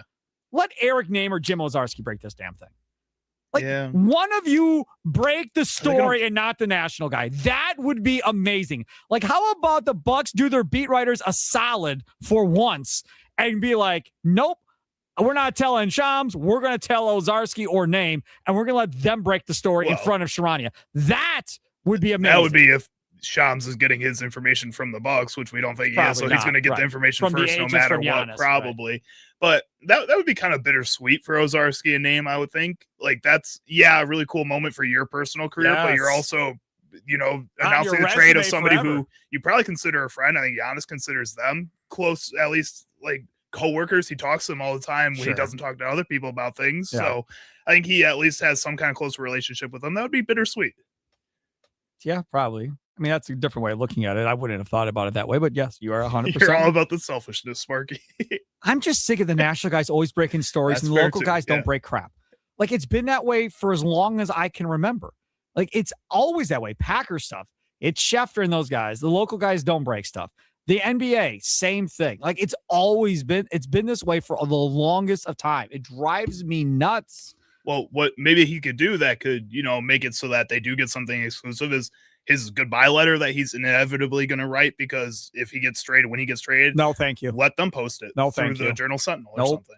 Nope. I don't want a player's journal, Giannis. I don't want a love letter. You're going to get it all. I don't want any of that crap. Because you know what's going to happen. I didn't ask for a trade. They decided to move on, and then all hell's going to break loose. Or he just says that he loves the city of Milwaukee, and that this has been one of the greatest periods of his life. He's sorry it ended this way, but this is, how these things go. Like, it may not end that way. Have you seen people been tweeting out, like, past tweets of his, loyalty is in my DNA, the clip of him saying, this is my city, or whatever, running down the court last year, like all this stuff. All of this is going to be thrown right back in his face from Bucks fans. All of it. Just telling you, it's going to happen. But then these Bucks fans still got to remember he won them a championship, and that he did run this city for the entire time that he's been this type of star. Like, all those things were true in those moments. Things change, though. Yeah, exactly. And that's why he should have shut up for all of these years when he kept talking like he was talking. Back years ago when I was doing the afternoon show, every time he talked like that, I'd be sitting over here to my left where I sat for that show and being like, shut up. You are just going to absolutely kill yourself later when you decide you're done and want to leave. And it's like, oh, Sparky, he's never leaving. He's never leaving. There are people right now going, he's never leaving. And I swear to you, if he's not traded by tomorrow night, y'all might be right. Which would be pretty cool. I don't know. I think I'd be happy still. I'd be happy to keep Giannis around. There's just everybody is all saying he's going. Like, there's nobody out there saying he's not going. Everybody is saying it. I think the closest one, Jim Ozarski might have been on Sirius XM radio, I think, over the weekend. And he may have hinted at maybe it doesn't happen, but that might be more wishful thinking. I just think it's going to happen. All right. Does the player you want the Bucks to take at 10 change depending on which deal they choose, whether it be the Miami deal for the young guys and all these extra draft picks over the next several years, or if it's Jaylen Brown and potentially Hauser if he comes back, and Hugo Gonzalez if he comes back, and a first this year and a first next year. First this year is 27. Does it change who you want at 10 in the first round? Now, some of you aren't draft nicks. Some of you have never looked at a mock draft in your life and do not care about this. But I know there are some of you that love this stuff and are all in and wanting a certain guy. You'll be listening to the Pro Hoops Draft Show tomorrow night from 6 to 9 with Brandon Snyder and Brian Butch here on the Wisconsin Sports Radio Network. It's going to be a fun one tomorrow night. It does for me. I said it last week. If they do the Jaylen Brown deal, then I want Yaxel Lenenberg from Michigan. That's my guy. That's who I want. No, he's not special, but he does a lot of things good. Maybe his feet aren't the quickest, but good enough. He can shoot the occasional three outside. He can defend pretty much every position you want him to defend. He's switchable across the board. He's long. Like, that makes sense. He's a good passer. He can do everything. Play on transition and make the right decision. Good basketball IQ. That would be the guy that I would want at 10 if that's it. If that's not it at 10, then you have to go swing for the upside with whoever is there. Now, I've been seeing a couple of mock drafts in the last 24 hours where Ament, the forward from Tennessee, who's been mocked to the Bucks this whole time, now all of a sudden doesn't get to the Bucks. And now they're talking about Burries, the shooting guard from Arizona, potentially getting the it. Bucks are his floor. That is right. Ament. Yeah. Yeah. Braden Burries now has been one that I've been seeing going to the Bucks, the shooting guard out of Arizona, which again would make sense if you believe Rollins is the point guard of the future. And now you have the shooting guard of the future, and that's your backcourt kind of going forward. Is Burries special? No. Can he be a good player? Sure. Maybe an all-star at some point. Maybe. But superstar, he doesn't have the athleticism and everything you want to be in a superstar, but can be a good player. And then if that's the only pick you have, that's it. Because you don't have a second round pick. You don't have another one. You have a pick at 13 then. So you could go Burries there at 10, and then you come back at 13. And then at that point, now you're looking at a forward probably of who you want to take. Can you do me a favor? Because I can't say that dude's name. Can you find that dude overseas who they took in, what was it, the second round pick in 25? Bogib, whatever his name is. Bogolyub Markovic. That guy. That guy is 6'11" and was like the best young player in the league he's playing in overseas, 21 years old, long, can pass and everything else. Needs to work on outside shot a little bit, but he's everything that you might want to put onto this roster next year if you do take the Heat package of, okay, we're not going to be good. You come over and play, and you're going to either be our power forward or our center or whatever the case may be, and he's there. Now, that pick at 13 now becomes probably a small forward that you look at, would be my guess, or a center of who you want to build around going forward. Now, Mara is a guy that people are intrigued by, 7'3", but I don't want that dude. I mean, if I'm being honest, I don't want that dude. I mean, Zach Edey worked out better for Memphis than people expected. No, but Zach Edey's not. They're not winning anything with Zach Edey. I don't want Mara. Like I pass. Somebody else can have him. I don't want Mara. I want an athlete that can get out and run with Rollins and Burries and find me a guy that can score. That's a forward that has some upside to score at that point. That's what I would be looking for at 13. And again, these can be upside plays. These don't have to be guys that have to come in and play right away. But if you do the Jaylen Brown deal, that pick at 10 and that pick at 27 the first round have to be guys that can come in and play right away. I saw a mock draft earlier today that it had what's that dude's name? Koa what? What's his last name? Pete? Koa Pete? Yeah. I think that's Koa Pete. Yeah. That had that dude falling all the way down there to the 27 area. Now I know him and Yaxel are both 6'9" and so forth. Yeah, he's at 27 right now on ESPN's draft board. I would take him. I'd take both 6'9" guys and see what happens. And then maybe the 6'11" kid stays over there for one more year, and then you bring him over. You have to have that determination of what you want to do. The Miles Turner thing, we saw a report earlier. Me and Charlie both saw that the Raptors are interested in Miles Turner. If the Bucks were to blow this thing up and have a fire sale, that they would want in on a Miles Turner deal, which, again, if it's the Miami deal, you might be able to net some more first-round picks and a Miles Turner deal Raptors kind of going are forward. Picking at 19 in this year's draft. Right. So then you would have 10, 13, and 19 in the first round. So if Turner went to Toronto in one deal, Giannis went to Miami in the other deal, now you're at 3 first-round picks at that point, 10, 13, and 19. And Charlie's hanging out producing the show tomorrow night. Yeah. You all are going to be busy if they end up with 10, 13, and 19 in the first round. That's what you want. I'd rather have that than end up having no picks for some reason because you keep Giannis and you want to start getting players to play right now. That's a lot more fun to have 3 for your draft show it is. Exactly. Yeah, absolutely. No, I'm talking selfishly. Yeah. Yes, you are talking selfishly. It's okay, though. It's not a big deal. Hey, don't forget, if you missed what happened in today's show, you can always text Sparky to the Nicolay Law Talking text line, 414-677-1250. Get the link to today's show sent right to you. Again, Sparky to the Nicolay Law Talking text line at 414-677-1250 to get today's show sent right to you. Coming up next, Charlie's Sounds of the Day. It's Wisconsin Sports Daily, live from the Wisconsin Sports Radio Network studios, powered by the Potawatomi Sportsbook. Sparky here.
It is Wisconsin Sports Daily. Steve Sparky Fiver, Charlie Usen over there, other side of the glass. Don't forget, Potawatomi Sportsbook, 2,000 square feet. Screen. It's not the size of the room. The screen is 2,000 square feet. Come on, man. Think about that. That's the size of some of your houses, square foot of some of your houses. That's bigger than mine for sure. Much Charlie's bigger than my apartment is apartment. definitely not I don't 2,000 think square it's feet. beating that. Yes, 30 sporting events at one time, 2 levels. You can reserve your seat ahead of time. Nominal fee for food and beverage goes towards it, but you're going to use that money for later when you drink and eat anyhow. So it just goes towards your bill. So you're out nothing. And all you got to do to reserve ahead of time is simply go to Potawatomi.com. You want to watch baseball, if you want to watch soccer, if you want to watch maybe the draft, you can bet on the draft as well. You can do that there too. If you want to watch football or hockey when they come back, or basketball when they all come back. Real nice and simple. Just go to Potawatomi.com. UFC fights, they got those too. Check it all out today. Again, Potawatomi.com. What sound clips will Chicago Charlie pick today for Sparky? Will Sparky become enraged? Will laughter ensue? It's time for Charlie's Sound of the Day. It's Wisconsin Sports Daily on the Wisconsin Sports Radio Network. All right, see Sparky Fiver, Charlie Usen, Sounds of the Day. What do you got? In the last segment, we were talking about Nate Ahmet and his ceiling kind of rising in the draft. Another player that we were talking about, Yaxel Lendenberg, his ceiling's rising slightly in the draft too, not because of anything he did, but because of his former college head coach. Going to the Dallas Mavericks, Dusty May. The Mavericks hold the number 9 pick in the draft right before the Milwaukee Bucks. This is Seth Greenberg discussing Dusty May making that decision to join the Mavericks. I'm surprised, but not shocked. I mean, this has been kind of in the works the last 2 or 3 weeks. There have been rumors, and when there are rumors, especially at this level, he's listening. Rumors wouldn't have kind of continued on, but Dusty May is an interesting guy because he's a great communicator. He's a savant as a coach, but the NBA is an easier league to coach in than college basketball today because the NBA has guidelines and guardrails. He knows who his roster is going to be. He doesn't have to rebuild his roster every single year. All right. He's going to be connected with his general manager. He's going to have a roster he can build moving forward. He's got a great core group. At the end of the season, Jay Will, you just said it. They win the national championship. That night, they're on the phone trying to put together the roster because they've got to sign 13 players or 12 players. So Dusty May, great communicator, high basketball IQ. There'll be a transition. There's no doubt about it because it's a different game. You play in 82 games. How you can deal with practice, how you can deal with player development, how you can deal with game preparation. But surprised but not shocked. My concern is Michigan, every single player on their team, Stephen A. right now, every guy on their team right now that's been working out maybe the first week of the summer is a free agent. I don't have any concerns about Michigan. Who gives a damn? They just won the national championship. Figure it out. Yeah. Way to go, Stephen A. So it was known and reported by Jake Fisher for the last couple of months that they were pursuing this dude, that they wanted a college head coach to be Cooper Flagg's next coach. So they were in hot pursuit of a college coach. There has not been a college coach in recent time that I can think of that came out of college and won an NBA championship with the team that hired him out of college. I can't come up with one. Not in the last 15 or 20 years, I don't think, unless I'm missing somebody. Not win a not win an NBA championship. So if we're going to do this, which Dallas is completely on board. Now remember, they got the Raptors old GM, so he knows what the heck he's doing. I'm not questioning him. He knows what he's doing.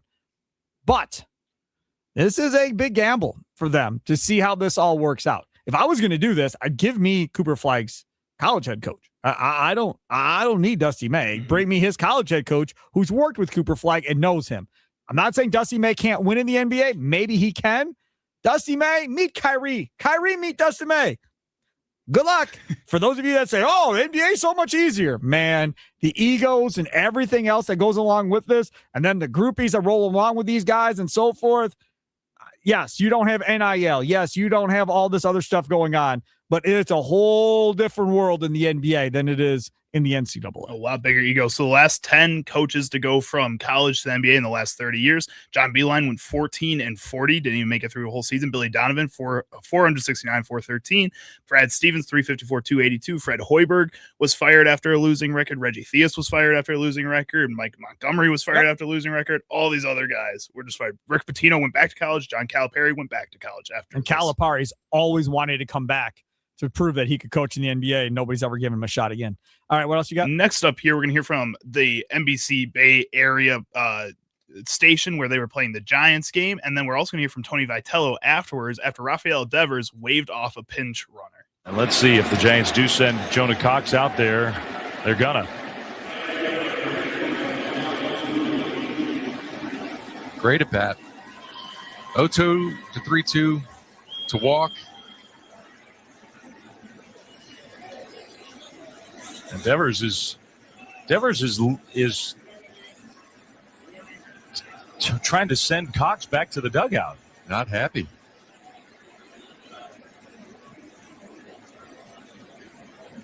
He literally waved him away. He did. And he does not want any part of a. He didn't want anybody touching him either. He's Nope. a little ticked. Yeah, I mean, he was signaling over to us that he's good to run. You know, we DH'd him the first game after the day off, just because from running, from base running, a little bit of soreness in his leg, but he's good to go. And so a part of that, and then a part of it too, you know how competitive he is. He wants to stay in the game. What do you make of that reaction? It seemed like he kind of waved Jonah off, then went right back into the clubhouse. Yeah, I didn't see where he went afterwards, but once we announced the move, the move is made. So just going with what our best effort is to win the game. Obviously, you'd like to get Jonah to go get it bagged. You know, he's relatively quick to the plate, but going with our best chance to be able to score. So. I know they're not winning. Vitello's really good, though, man. Like, he's handling all of this really well. Doesn't seem like a lot of guys respect him. They're talking about Dusty May going to the NBA level. Like, it just doesn't sound like it's transitioning. Doesn't matter. Vitello has held his own publicly through all of this. Like, he could have lost his cool at any point and snapped and let them push his buttons, get him to push him over the top and get a reaction. He has not. Everything he's done has been positive and handled it the right way. It's not working out, but Devers will be gone. Some of these guys will be gone. He'll get a younger team to work with that's more to his liking, and then they'll move forward. I like Vitello. I think he's good. So Wisconsin Sports Daily, live from Wisconsin Sports Radio Network studios, powered by the Potawatomi Sportsbook. Sparky with you. Green and Gold update next.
Some shows talk about one team.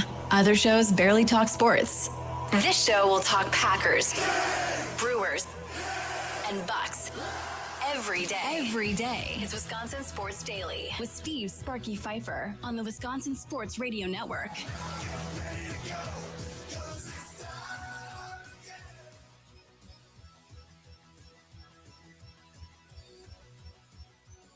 It is the 4 p.m. hour, getting you ready for the leadoff show coming up at 5 o'clock. Getting you ready for Brewers in Cincinnati against the Reds. Brandon Woodruff makes his return to the mound today for the Brew Crew. And then, of course, after the last pitch, you make the switch to the Wisconsin Sports Radio Network for the franchise Tim Allen and Tommy Wirtz and the Potawatomi Sportsbook post-game show coming up tonight after Brewers and Reds tonight from 9 to 11. Looking forward to that. Also, don't forget, I'll be out at Summerfest again coming up on Thursday and Friday right there by the X Golf Hole-in-One Challenge. 3 golf balls for $10. Your chance to win $5,000 if you're the first one to hit a hole-in-one at Summerfest. Be out there from 2 to 5, both days, Thursday and Friday. In fact, on Friday, Tommy Wirtz will be out there right after I'm done doing a 90-minute leadoff show as we get ready for Brewers and Cubs on Friday night. Buddy. Can I just say, it doesn't feel like it's the same necessarily because they're so far behind the Brewers right now in the standings. But I feel like by the time I get to Friday and the Giannis stuff is behind us and the draft stuff is behind us, that I'll get myself worked up and ready to go for that series to try to put a nail in their coffin for this division by the time we get to that point. Because, again, a Brewers sweep, if they're like 8 games out going into that series, a Brewers sweep puts them 11. That may be toodles to the Chicago Cubs for the division. So there's 7 games out right now, actually. No, I said if they're 8 by Friday. They're only 2 games out from behind St. Louis in that second wild card spot right now for the National League in general. Like, they're doing it. Pete Crow Armstrong just won the National League Player of the Week. Like, that's a better. They're starting to figure it out again a little bit. I wouldn't be too cocky. Listen to me. They did not sign that trader to get wild cards and chase and not win division titles. Like, Packer fans are mad at LaFleur for not winning division titles in Green Bay. The same thing in Chicago. They were 10 games behind the Brewers the first year, 5 games behind the Brewers last year. If they end up like 10 or more games behind the Brewers again this year, even if they make a wild card, Cub fans are going to be livid. I'm not saying that's all not true. I'm just saying that this team, the Brewers, can't go into the series yawning at all because they feel like this team is so far behind. Or fans can't even do that. Yeah, I think that, not the Brewers won't. I think from a fan base standpoint, they don't look at it like, oh, we got to make sure we win so we keep our lead in first place. Like, it's not a series where you go in up 1 game on the Cubs and you may not be in first place by Monday. But it's also not one that I think people should expect to sweep automatically going into this. There's kind of that in my mind. I don't know. I think that's because you hate the trader. I hate him with a passion. Yes, I do. And hate is a bad word. And if you're listening and you're a child, don't ever hate. So don't do what I do. That's not a good way to do things. Can't hate this. Let's go. It's time for your green and gold update on Wisconsin Sports Daily, powered by the Potawatomi Sportsbook on the Wisconsin Sports Radio Network with Steve Sparky Pfeiffer.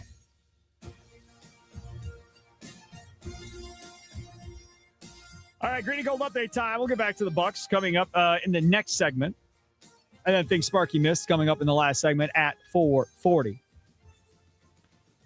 So, interesting stuff coming out on the Packers. The training camp schedule came out at the end of last week. Did it come out after our show or before our show? I don't remember, but we didn't get to it on Friday if it came out before our show. So the training camp schedule gets sent out to the media and everybody gets, the dates and all that fun stuff. They only have 1 joint practice. That's it. And it's with LaFleur's brother, Mike LaFleur with Arizona. That's all they got. They didn't get a joint practice against the Steelers and Rodgers, and they didn't get a joint practice against the Broncos and Sean Payton.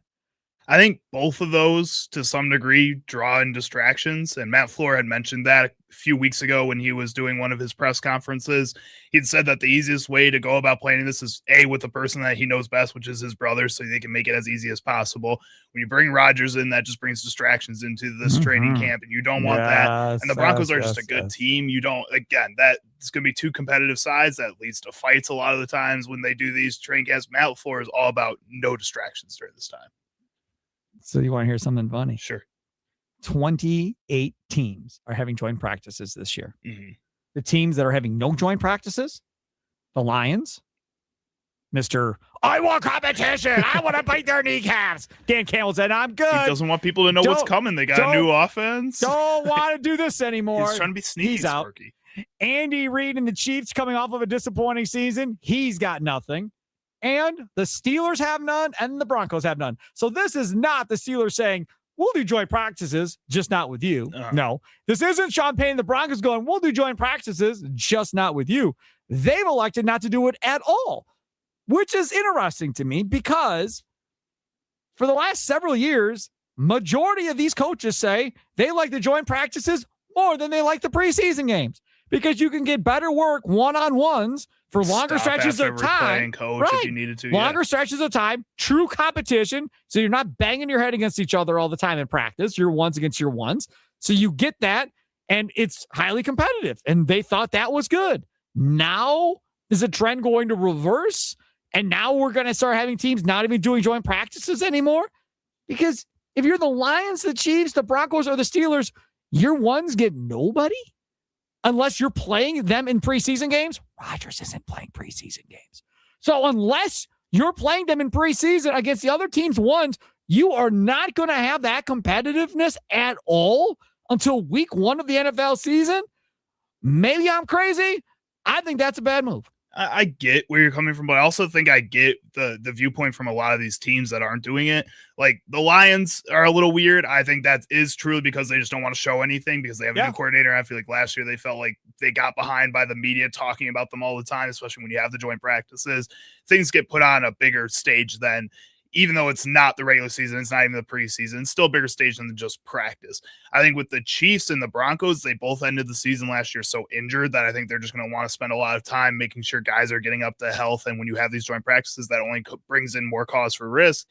And the Steelers, I think the same reason the Packers don't want to play them because of the distraction. I think the Steelers are trying to keep this as undistracted as possible. They feel like this is a last ride with Aaron Rodgers. They do have a chance with Aaron Rodgers at quarterback. Let's keep the noise as quiet as possible around him because everybody's going to want to talk to him. Now that he's kind of confirmed that this is his final run, you want to keep all the cameras away for as long as possible. Are you ready for that, by the way? Are you ready for the good luck, the goodbye tour? Because he's going to have a goodbye tour. Mm-hmm. This is you going said to be you didn't thing. Think teams are going to give him gifts or anything. I don't know. Does that change it now? I don't know if they will or not. I'm just telling you that when he goes into every town, it's going to be a big damn deal. Mm-hmm. Like I could foresee that every time he walks off the field for what everybody feels it's his last time in that stadium, I would think he gets a standing ovation. I would think so, but yeah, probably. I don't see how. I don't see why he wouldn't. I'm trying to think like the guys. It's a Hall of Famer that's going to be done. Did Dwayne Wade get standing ovations every stadium he went into? Like that's kind of where I'm like feeling did like Wade announce it beforehand? He did that last year. He was with the Heat. I don't remember going around. I don't know. I just feel like you kind of have to be the best at your position all time to get like the praise from every single person. Doesn't he have that best quarterback rating of all time? Yeah, but people don't call him the best quarterback of all time. You know, I know you don't like Tom Brady and that you would never call Tom Brady. People don't call LeBron the greatest of all time either, but I'm sure he's going to get something like that when he goes rolling around the league. People do sometimes, and you know LeBron's going to do that. LeBron's going to announce, right? This is my last year. Everybody loved me, and then make his tour around the league. Mariano Rivera is the best closer all time, so he gets that huge tour where he goes around and everybody's giving him gifts and all that and stuff. I think Aaron Rodgers is a little polarizing. I think Aaron Rodgers doesn't have that title of the greatest of all time in a lot of people's minds. I think there's a lot of things that could lead to this being more quiet than we're giving it, the credit for. Pittsburgh hit Chicago this year? I think they do. We'll go double check. Now that's the game that everybody's going to have circled out in Chicago. Yeah, it's the Packers for sure. But man, they don't. No. Dang it. That would have been wonderful. On the way out, he beats the Bears one more time. That'd be so dumb. That would be so dumb. I'd be so mad. That would have been amazing. It would have been. So angry. Yes. So he would definitely do the I own you type of things. He's been so nice to Chicago over the past few years since he's left Green Bay. He would still do it, yeah. No doubt. And you wonder if you see Rodgers in the game against Green Bay one time here because he never got him. He never got him with the Jets. So does he take his chance here on the way out to do this here at the end in preseason? I feel like you kind of have to. At the same time, it's in Pittsburgh. It's not in Green Bay. I think it would, for sure, 100%, if it was in Green Bay, he would go out there for that first drive or that last drive, whatever, just to say goodbye. But because it's in Pittsburgh, I don't know if it's guaranteed. I would still say yes, but I'm not guaranteed. And that's, to me, that's the other part about it, because he's obviously has faced Green Bay already once, but it's still your last time against Green Bay. Yeah, but it's McCarthy preseason game too. Like, and it's McCarthy, but it's maybe? McCarthy. Yeah. They're gonna let him get one because series when they played the last time, McCarthy was up in the skybox. Remember, in the suite or whatever, walking around talking to everybody and all that. You give him one game at least, or one snap at least, one series at least. Yeah, maybe. All right, coming up next, if Jaylen Brown is indeed traded to the Milwaukee Bucks, if that happens, what then will become your expectations for this next season? If this trade happens and he goes to Boston and they get Jaylen Brown, what are you going to say? All right, Bucks are a top 5 team. Let's go. Okay, Bucks will be in the play-in tournament between 7 and 10. Okay, I'm done watching Bucks basketball. They'll never compete for a championship again. What becomes the expectation if it's Jaylen Brown? I don't need to ask the question on Miami because we all know they're going to be horrible. So there's no reason to ask that question. What I am interested in, because earlier in the show, Trell was like, it's going to be the Herb Cole Bucks all over again if you get Jaylen Brown.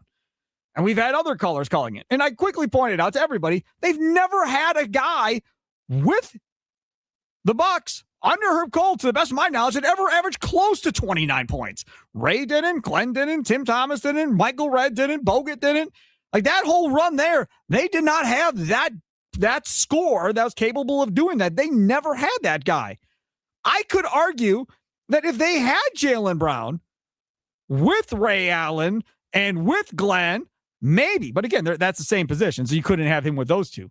If you took him with Michael Redd, if it was Michael Redd, Jaylen Brown, and Andrew Bogut, they would have had far more success. That would have been a fun Had team. you put him in with those other two guys. Brandon Jennings eventually joins Brown that team to the rim, kicks to Redd. I mean, it opens up, it changes everything, right? They never had that guy. If you said, Michael Redd, Jaylen Brown, who's the guy that's going to score on a night-to-night basis? It's going to be Jaylen Brown. And Michael Redd's going to be the other guy. And that's how it's going to go. And that's why Jaylen Brown wants to be his own guy, wants to have his own team and run it his way. Giannis, if this Boston deal goes through, it ain't going to be his team. It's Jason Tatum's team. If he goes to Miami, it's his team. I don't care that Bam scored 83. It's going to be Giannis's team in Miami if he goes to Miami. If he goes to Boston, it's not. It is Jason Tatum's team. And then you know what happens? They got to figure out how they're going to play together, right? Who's going to take shots at the end? Who's going to do whatever? You're going to have the same predicament you had with him and Lillard. The same thing's going to happen in Boston or in Miami with Wade and LeBron. Same thing. Jaylen Brown comes here, there's going to be no predicament. Ryan Reynolds going to go, here you go, Jaylen Brown. Go score. Miles Turner, here you go, Jaylen Brown. Go score. That's going to be the response. Everybody's going to know it's Jaylen Brown's team from the moment he walks in. It's his team. No questions asked. You don't do the Boston deal. You do the Miami deal. It's Ryan Rollins' team. Woohoo! Yeah. Is that whose team it is? Also, Michael Redd put up 26.7 points per game in 2006-2007. He was getting close. Yeah, he was. He was the 5th leading scorer in the NBA that season. So not a lot of people were getting up to that point in general in that time period. Jaylen Brown would have come in and would have automatically been one of the best scorers in the league. No doubt. Absolutely no question. So the question is this. If Jaylen Brown eventually is going to become a Buck, what then become the expectations for next year? Is it 500? Is it more than that if you add Jaylen Brown to this team? Because I know there's a lot of negativity wrapped around Jaylen Brown and this possible deal. I just want to see how deep it really goes. How many of you are really going to think this team's going to be bad? Because I don't think they're going to be bad with Jaylen Brown. Wisconsin Sports Daily, live from Wisconsin Sports Radio Network Studios, powered by the Potawatomi Sportsbook. Dial it up. Nicolay Law Talking Text Line 414-677-1250, 414-677-1250. The Wisconsin Sports Radio Network, proudly outfitted by Burghardt Sporting Goods, our official apparel partner. Outfit your team or company with custom apparel today at BSG1881.com. BSG 1881.com.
It's Wisconsin Sports Daily. Steve Sparky, 5, Charlie Usen. Leadoff show. Tommy Wirtz, the big old hunk of love. Comes up from 5 until 6. Getting ready for Brewers and Reds. Brandon Woodruff on the mound tonight for the Brew Crew. After the last pitch, we'll make the switch to Wisconsin Sports Radio Network for the Potawatomi Sportsbook postgame show. Should be a fun one. Hopefully the Brewers can get a little momentum here, get back-to-back wins. Hopefully Woodruff pitches well. Absolute worst thing that could happen is he gets annihilated in the first inning, gives up like 6, and out he goes. And then everybody starts talking about, maybe Woodruff is done. Maybe we call it a career. The good news for Woodruff is if that happens, but there's something with Giannis that happens, nobody will talk about Woodruff tomorrow. Nobody will talk about Woodruff tomorrow. Nobody. So, I mean, you at least have that going on. The question is this. If Jaylen Brown is going to become a member of the Milwaukee Bucks, what then to become the expectations for this next season? Nikolai Law talking text line 414-677-1250, 414-677-1250. In the break, I saw this piece up on Yahoo Sports who says there are teams looking to trade up in the draft tomorrow night. Charlotte, with picks 14 and 18, is believed to be exploring avenues to move up. The Bulls at 15, who also own 4, are trying to move up from 15. Memphis, who owns 16, along with 3, are also trying to move up at the same point.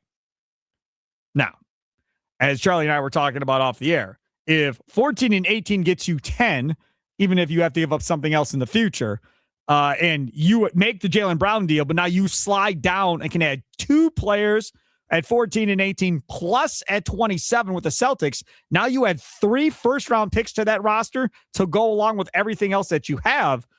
And again, they have to be plug-and-play guys. These cannot be, hey, I'm a freshman, I'll be ready in 3 years. I think you could do 2 plug-and-play guys and then a freshman, see what happens. If we're trying to win now with Jaylen Brown, I ain't worried. I'm not trying to wait. What about maybe a foreign player? If there's somebody there that's like at that part that's falling, so like let's say at 18, Kareem Lopez for some reason is falling from Mexico. If you think he's ready to go play right now, played for the New Zealand Breakers, the ever popular New Zealand Breakers. Yeah, I mean, if you think he can play now, then so be it. I just think, as we talked about earlier in the show, if you get Jaylen Brown in this package, then you are now in win now mode. If that means trading 10 and something for, say, Trey Murphy, then you trade 10 and something to go get Trey Murphy. If it means trading 10 and something or another to go get a different player that's really, really good to put with Jaylen Brown, then that's what you do. If you don't think you can make that work, then you take the most ready player at 10 and the most ready player at 27 that can come help your team and be a part of this rotation immediately. Not in 3 years, this year. So a part of a 9-man rotation, both these cats at 10 and 27 are a part of that 9-man rotation and giving you solid minutes where you can be like, not only are they giving us 20 minutes, but you can see how much better they might be able to get going forward here. That has to be the thinking. And it's the Heat, who cares what they draft? Because then you're projecting 3 to 5 years out probably before you get any good. I am so all in on this Jaylen Brown deal. Oh my goodness. So all in. Especially if you're getting Hauser to go along with Hugo Gonzalez and 27 and their first next year, because you don't have a first next year. Yeah, it makes all the sense in the world to do this. Ram, north side of Milwaukee. You're next on Wisconsin Sports Daily. What's up, Ram? Hey, Sparky. That's one of the best things you said about a couple months about Jaylen Brown, because at first Thank you, Ram. Hearing the sideline people talking about he didn't want to come here, which I didn't believe that. That's all that 3rd and 4th, 5th tier information. No, in fact, there's a report out here. I got it right here. It was in the same Yahoo story I just read from, and it says, let's see. Here we go. Given that the Celtics offers contingent on Jaylen Brown's inclusion, despite a denial that has amused rival executives, there's an increasing sense that not only is Brown comfortable with the idea of leaving Boston and being traded to Milwaukee, but is hoping to find a resolution over the next 48 hours, league sources said. We played the audio from Jaylen Brown earlier in the show today, back in the 2 o'clock. This piece of audio, I'll play it for you right now too, Ram, and everybody else that missed it. This was from Jaylen Brown earlier today on X. Check this out. Somewhat grateful because I get to see some negativity that I didn't want, but that just gives more fuel to the fire. I get to see some, comments or takes that I didn't even care to see, but it just gives me more fuel to the fire. So all the people that's doubting me, that want me to do this or want me gone or whatever, you're turning me into a monster. Turning him into a monster is what he said there at the end. And if you're the Bucks, you love seeing that. If revenge gets him to go and prove to everybody he can be and win a championship and be the guy that leads a team to a championship, that's what Milwaukee is getting. I think if you're Jimmy Havlicek and Bucks ownership, you would love to see it translate onto the floor next season. I'm going to say this. As much how I feel about John Horst, if he pulls this off, that puts him in front of Gutenhurst as GM. If he pulls this off, that takes a lot of heat off of John going forward, because and I know you're not going to get better with rookies. It could take 3 years. It could take longer. But you remember when Boston got KG and Ray Allen, they won the title that next year. Yep. The Warriors lost to the Spurs.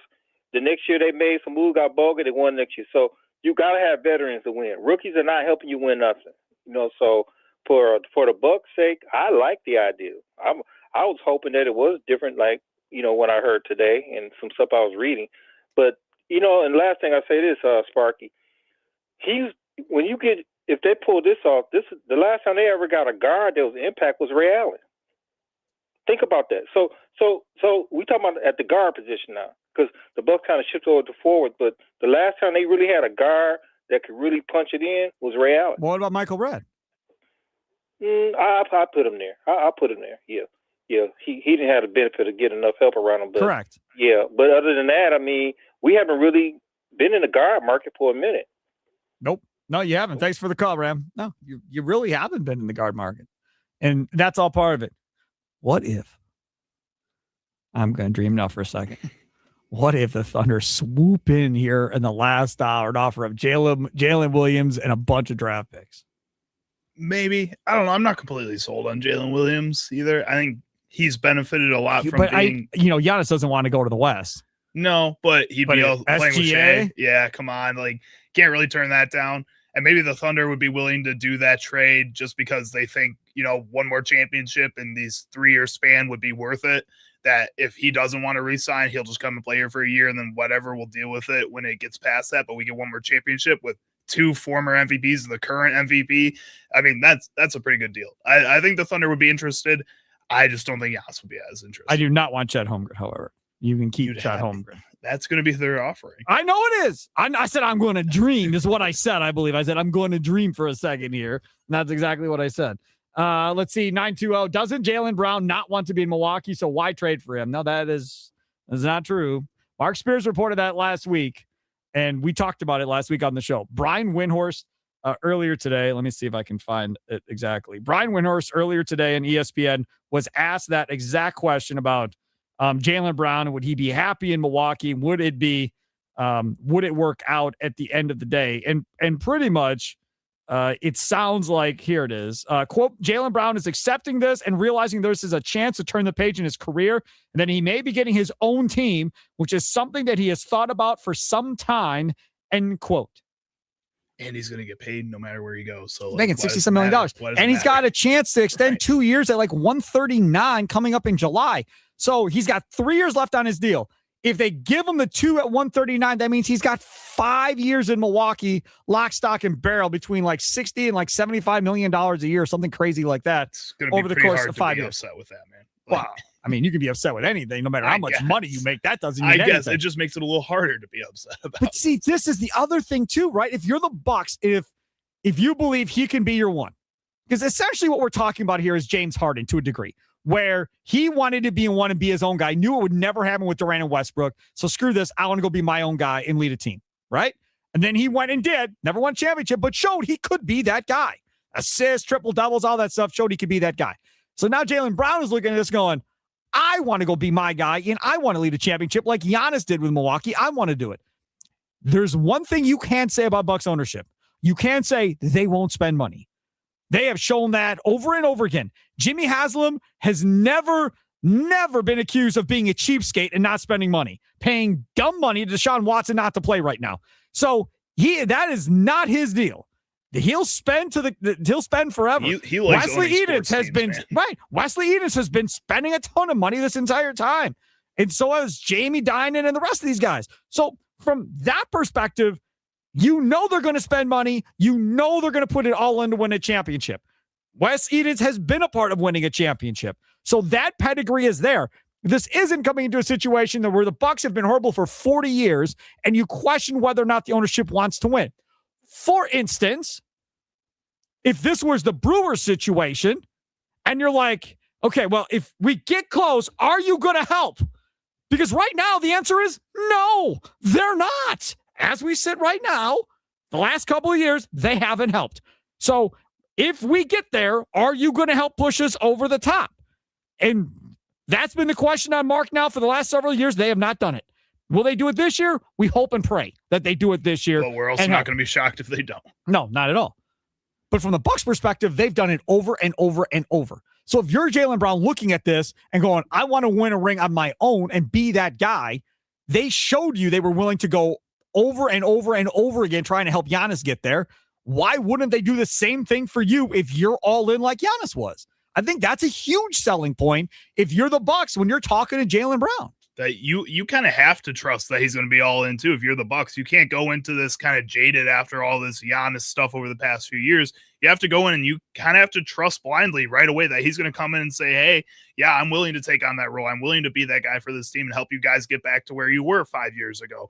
But I think there's going to be part of the front office that, based on what we're hearing right now, since the way they're split on what deal to do, whether or not they want to trade Giannis in general, that there's going to be part of the front office that is going to have that jaded mindset and say, no, we can't just blindly trust that this guy's going to come in and be the same to Milwaukee and to our team as Giannis is. We're going to be more weary of this trade, but I don't think you can. I think Jaylen Brown's ready for that, and he's going to come in and prove that. Revenge is a great thing.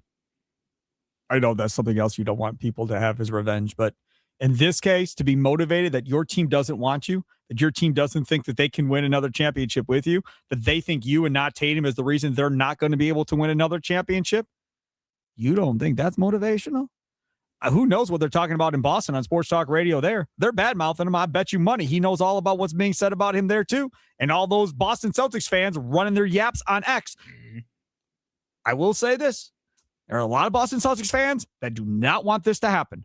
There are a lot of Boston Celtics fans that do not want Giannis, want to continue to roll with Brown and Tatum, and don't want to screw this up because they don't think Giannis can stay healthy enough to actually get through all of this. So there is a contingent that don't want him gone, but I'm sure there is another contingent that are like, see ya.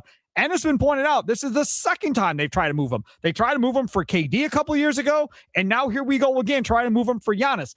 So this isn't the first time that the Celtics brass and Brad Stevens have been willing to give up on Jaylen Brown at this point. Well, but Brad Stevens and the Celtics brass have been able to figure it out. When they've tried shopping, they found other ways to get around. Like, if I'm a Boston fan, I trust that front office too to go out there and make the right moves for this team because they've been able to stay competitive when there's times they really shouldn't have been. After the whole Isaiah Thomas kind of breakdown, they found ways to go and trade up in the draft and take Jaylen Brown that year. And then Jason Tatum, they got that pick too. Like, they found ways to rebuild this under that team. I would not be concerned if I'm them either. This is a good trade for both sides. From the 414, tell Ram to cool down. Giannis for Brown doesn't beat Gutekunst Parsons trade. I'd like to call a timeout. John Horst has a ring. Goody has nothing. We shouldn't even be having this conversation. I don't want to put up. He's made one big trade. He doesn't made 3, 4.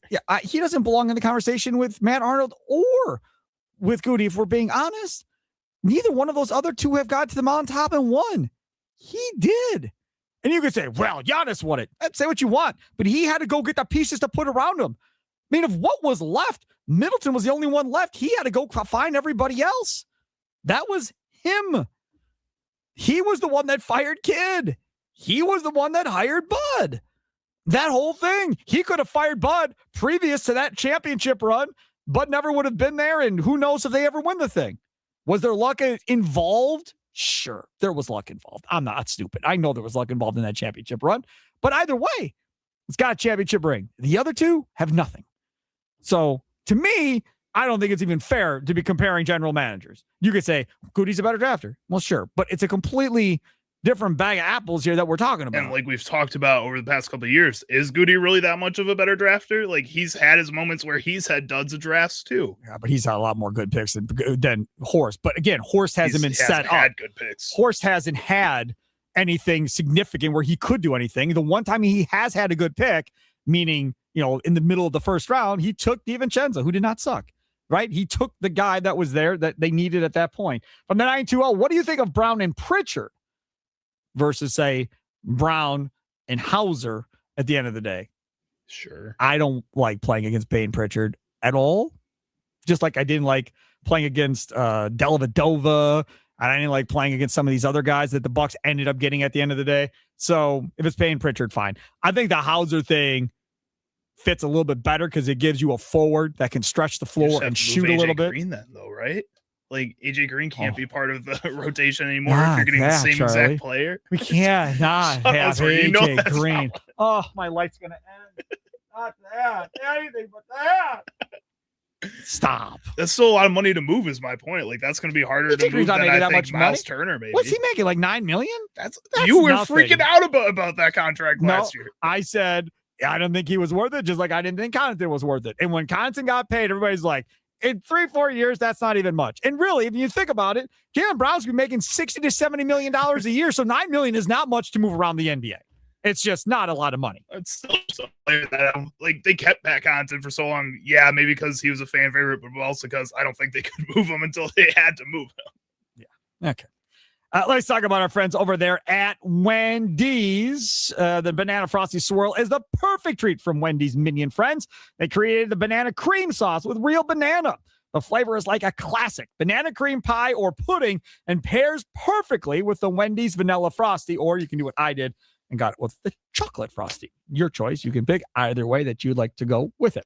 Coming up next, things that we missed on today's show. And there is lots to talk about still as we wait with bated breath to see if Giannis is going to still be on this basketball team by the time the draft is done tomorrow night. Don't forget, Pro Hoops Draft Show tomorrow night, 6 to 9, Brandon Stein and Brian Butch right here on the Wisconsin Sports Radio Network. It's Wisconsin Sports Daily, live from the Wisconsin Sports Radio Network studios, powered by the Potawatomi Sportsbook. Sparky here.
It's Wisconsin Sports Daily. Steve Sparky, Fiver, Charlie using.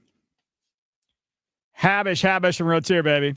That's where you're going to go if you're hurt in a car accident. Hopefully you're not. Hopefully you never get put in this situation. But if you are, you want to go to the best, the absolute best, the ones with a national reputation. Hometown service, which means they're approachable. Treat you like a family member or a friend. They want to see you get the most that you can get at the end of the day for what you've been through. And I promise you haven't been through something like this years and years and years and years ago. You are going to have all kinds of anxiety and emotions and being scared. You're going to have doctor bills or hospital bills.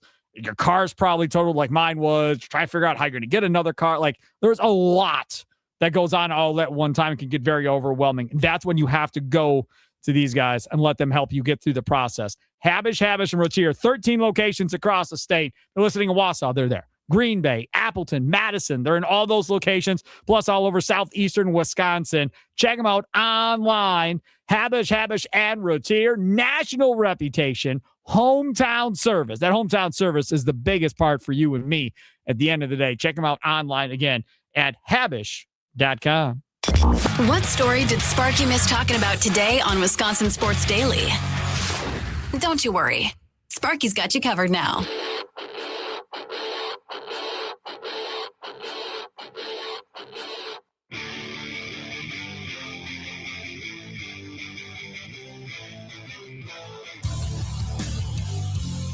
All right, things that we missed on today's show. It really has been a lot of fun today. We're going to find out if this trade breaks during Tommy's leadoff show coming up next. That will be fun.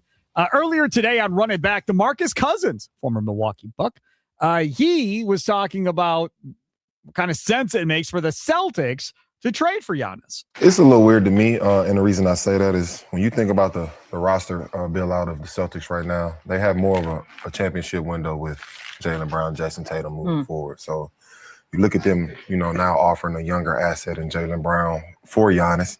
It kind of shortens up their championship window. Like we said, like Chandler said, Giannis is about to be 31 years old coming up.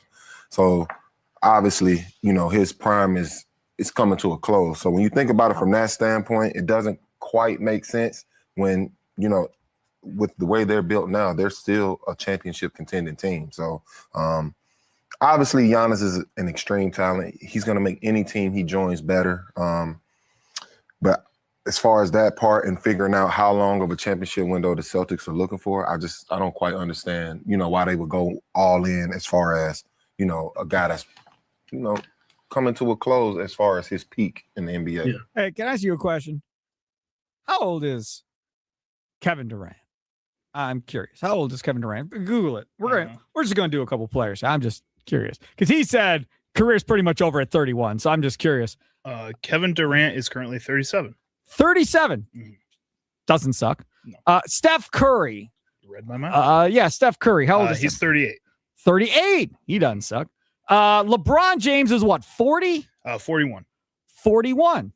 How about Anthony Davis? Let's go to Anthony Davis. Again, hurt all the time. Understand. He so. is 33. 33. So he's 2 years older than Giannis. Yep. He doesn't suck either when he's healthy, but he's hurt from time to time. Yeah. This whole nonsense about, well, it's all done. He's 31, only a couple years left, and it's over for Giannis. Come on, man. Like, stop with that nonsense. He's a year older than Jaylen Brown. That's it. This isn't. Giannis is 5 years older than Jaylen Brown, and there's all this additional window. There's literally a year difference between these two. Well, and you can say, oh, Giannis is injured, whatever. Like, Steph Curry has suffered major injuries in the past 5 years. Kevin Durant has suffered major injuries. Yep. Anthony Davis, you just talked about, is off the court all the time. All those guys are still all NBA type players when they are playing basketball, just like Giannis. Yes. This whole nonsense of, his peak is going to end sooner than Jaylen Brown. Really? Do we know that?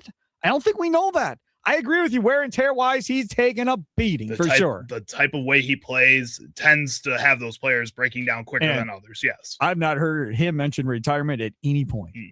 He's nowhere close. This dude could play till he's 40. He's probably going to keep playing after that too. Where summer leagues, having fun in Greece, wherever he wants. Like I would not be surprised. One of the other things I'm really, truly enjoying is these Heat accounts on X are melting down. Ever since you started sending me so many of them with like these different Yeah. clips and I save them, now our entire feed is just filled with these them, Heat right? accounts. Right. Yes. So the Heat Realm is one of them that has put up a ton of stuff and does their opinions. I don't know who runs it. Doesn't even matter. This is my favorite one. This was from 2:30 this afternoon. If the Miami Heat miss out on Giannis, it will be because of the stupidity of the Milwaukee Bucks. Bucks owner would be paying Damian Lillard, Miles Turner, and Jaylen Brown a total of $350 million over the next 4 years. They would have zero young talent to build around and limited draft capital, and Portland still owns a majority of their picks from the Dame trade. The Bucks need to take the Heat's offer if they care about their franchise. Okay, so let's just talk about something real quick. Heat Realm over there. First of all, Jimmy Haslam has more money than he knows what to do with. That I'm most certain about. That he does not care. Just like handing out contracts. He doesn't care about the future. No. Myles Garrett gave a huge contract to him and then traded him. And again, you nor I would ever understand what that is like.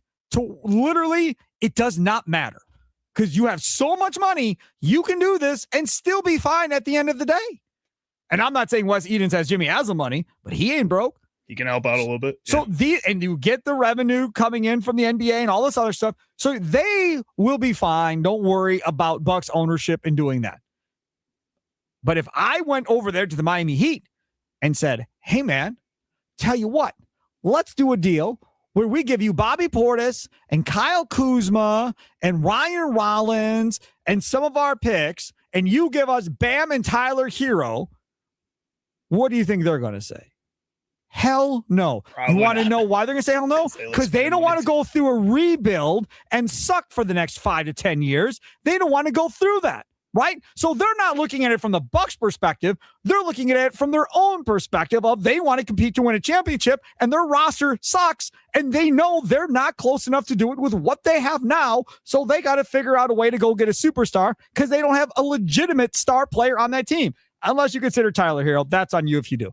But that's it. That's where they're at. They're desperate. Boston, not desperate.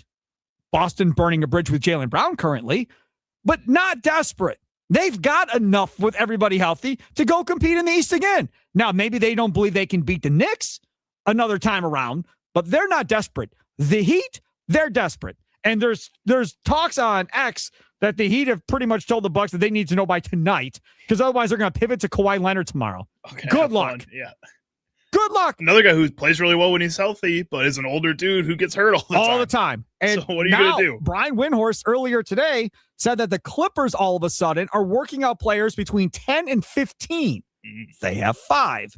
So that has some people scratching their head as far as what do they have up their sleeve. Maybe those of you that want the Bucks to trade Jaylen Brown for 5, maybe that ends up becoming a thing. But would you want to give up Jaylen Brown and 10 to get 5? That No. would be a little tough. Yeah. No, absolutely not, if that's what that is. But if the Heat have a side deal with the Clippers right now that says, hey, if Jaylen Brown goes, we'll make our deal 13, same package to you for Kawhi Leonard. And then all of a sudden they have 5 and say 13 in the first round. No Kawhi Leonard, but they get Jaylen Brown. I think they'd be pretty happy with Well, that. no, they don't get Jaylen Brown. They would get Tyler Hero. They would get Tyler Hero out there. Right. But no more Kawhi Leonard. No. And you could forget about them contending for anything if Tyler Hero is the best piece back for Kawhi Leonard. You're such a hater. You never know. You never know, Sparky. Tyler Hero's an all-star. Charlie using over there. Steve Sparky 5 right here. Tommy Wirtz coming up next. Leadoff show from 5 to 6. But if there is a Giannis trade, he will be all over it, taking your calls, reaction, all that fun stuff.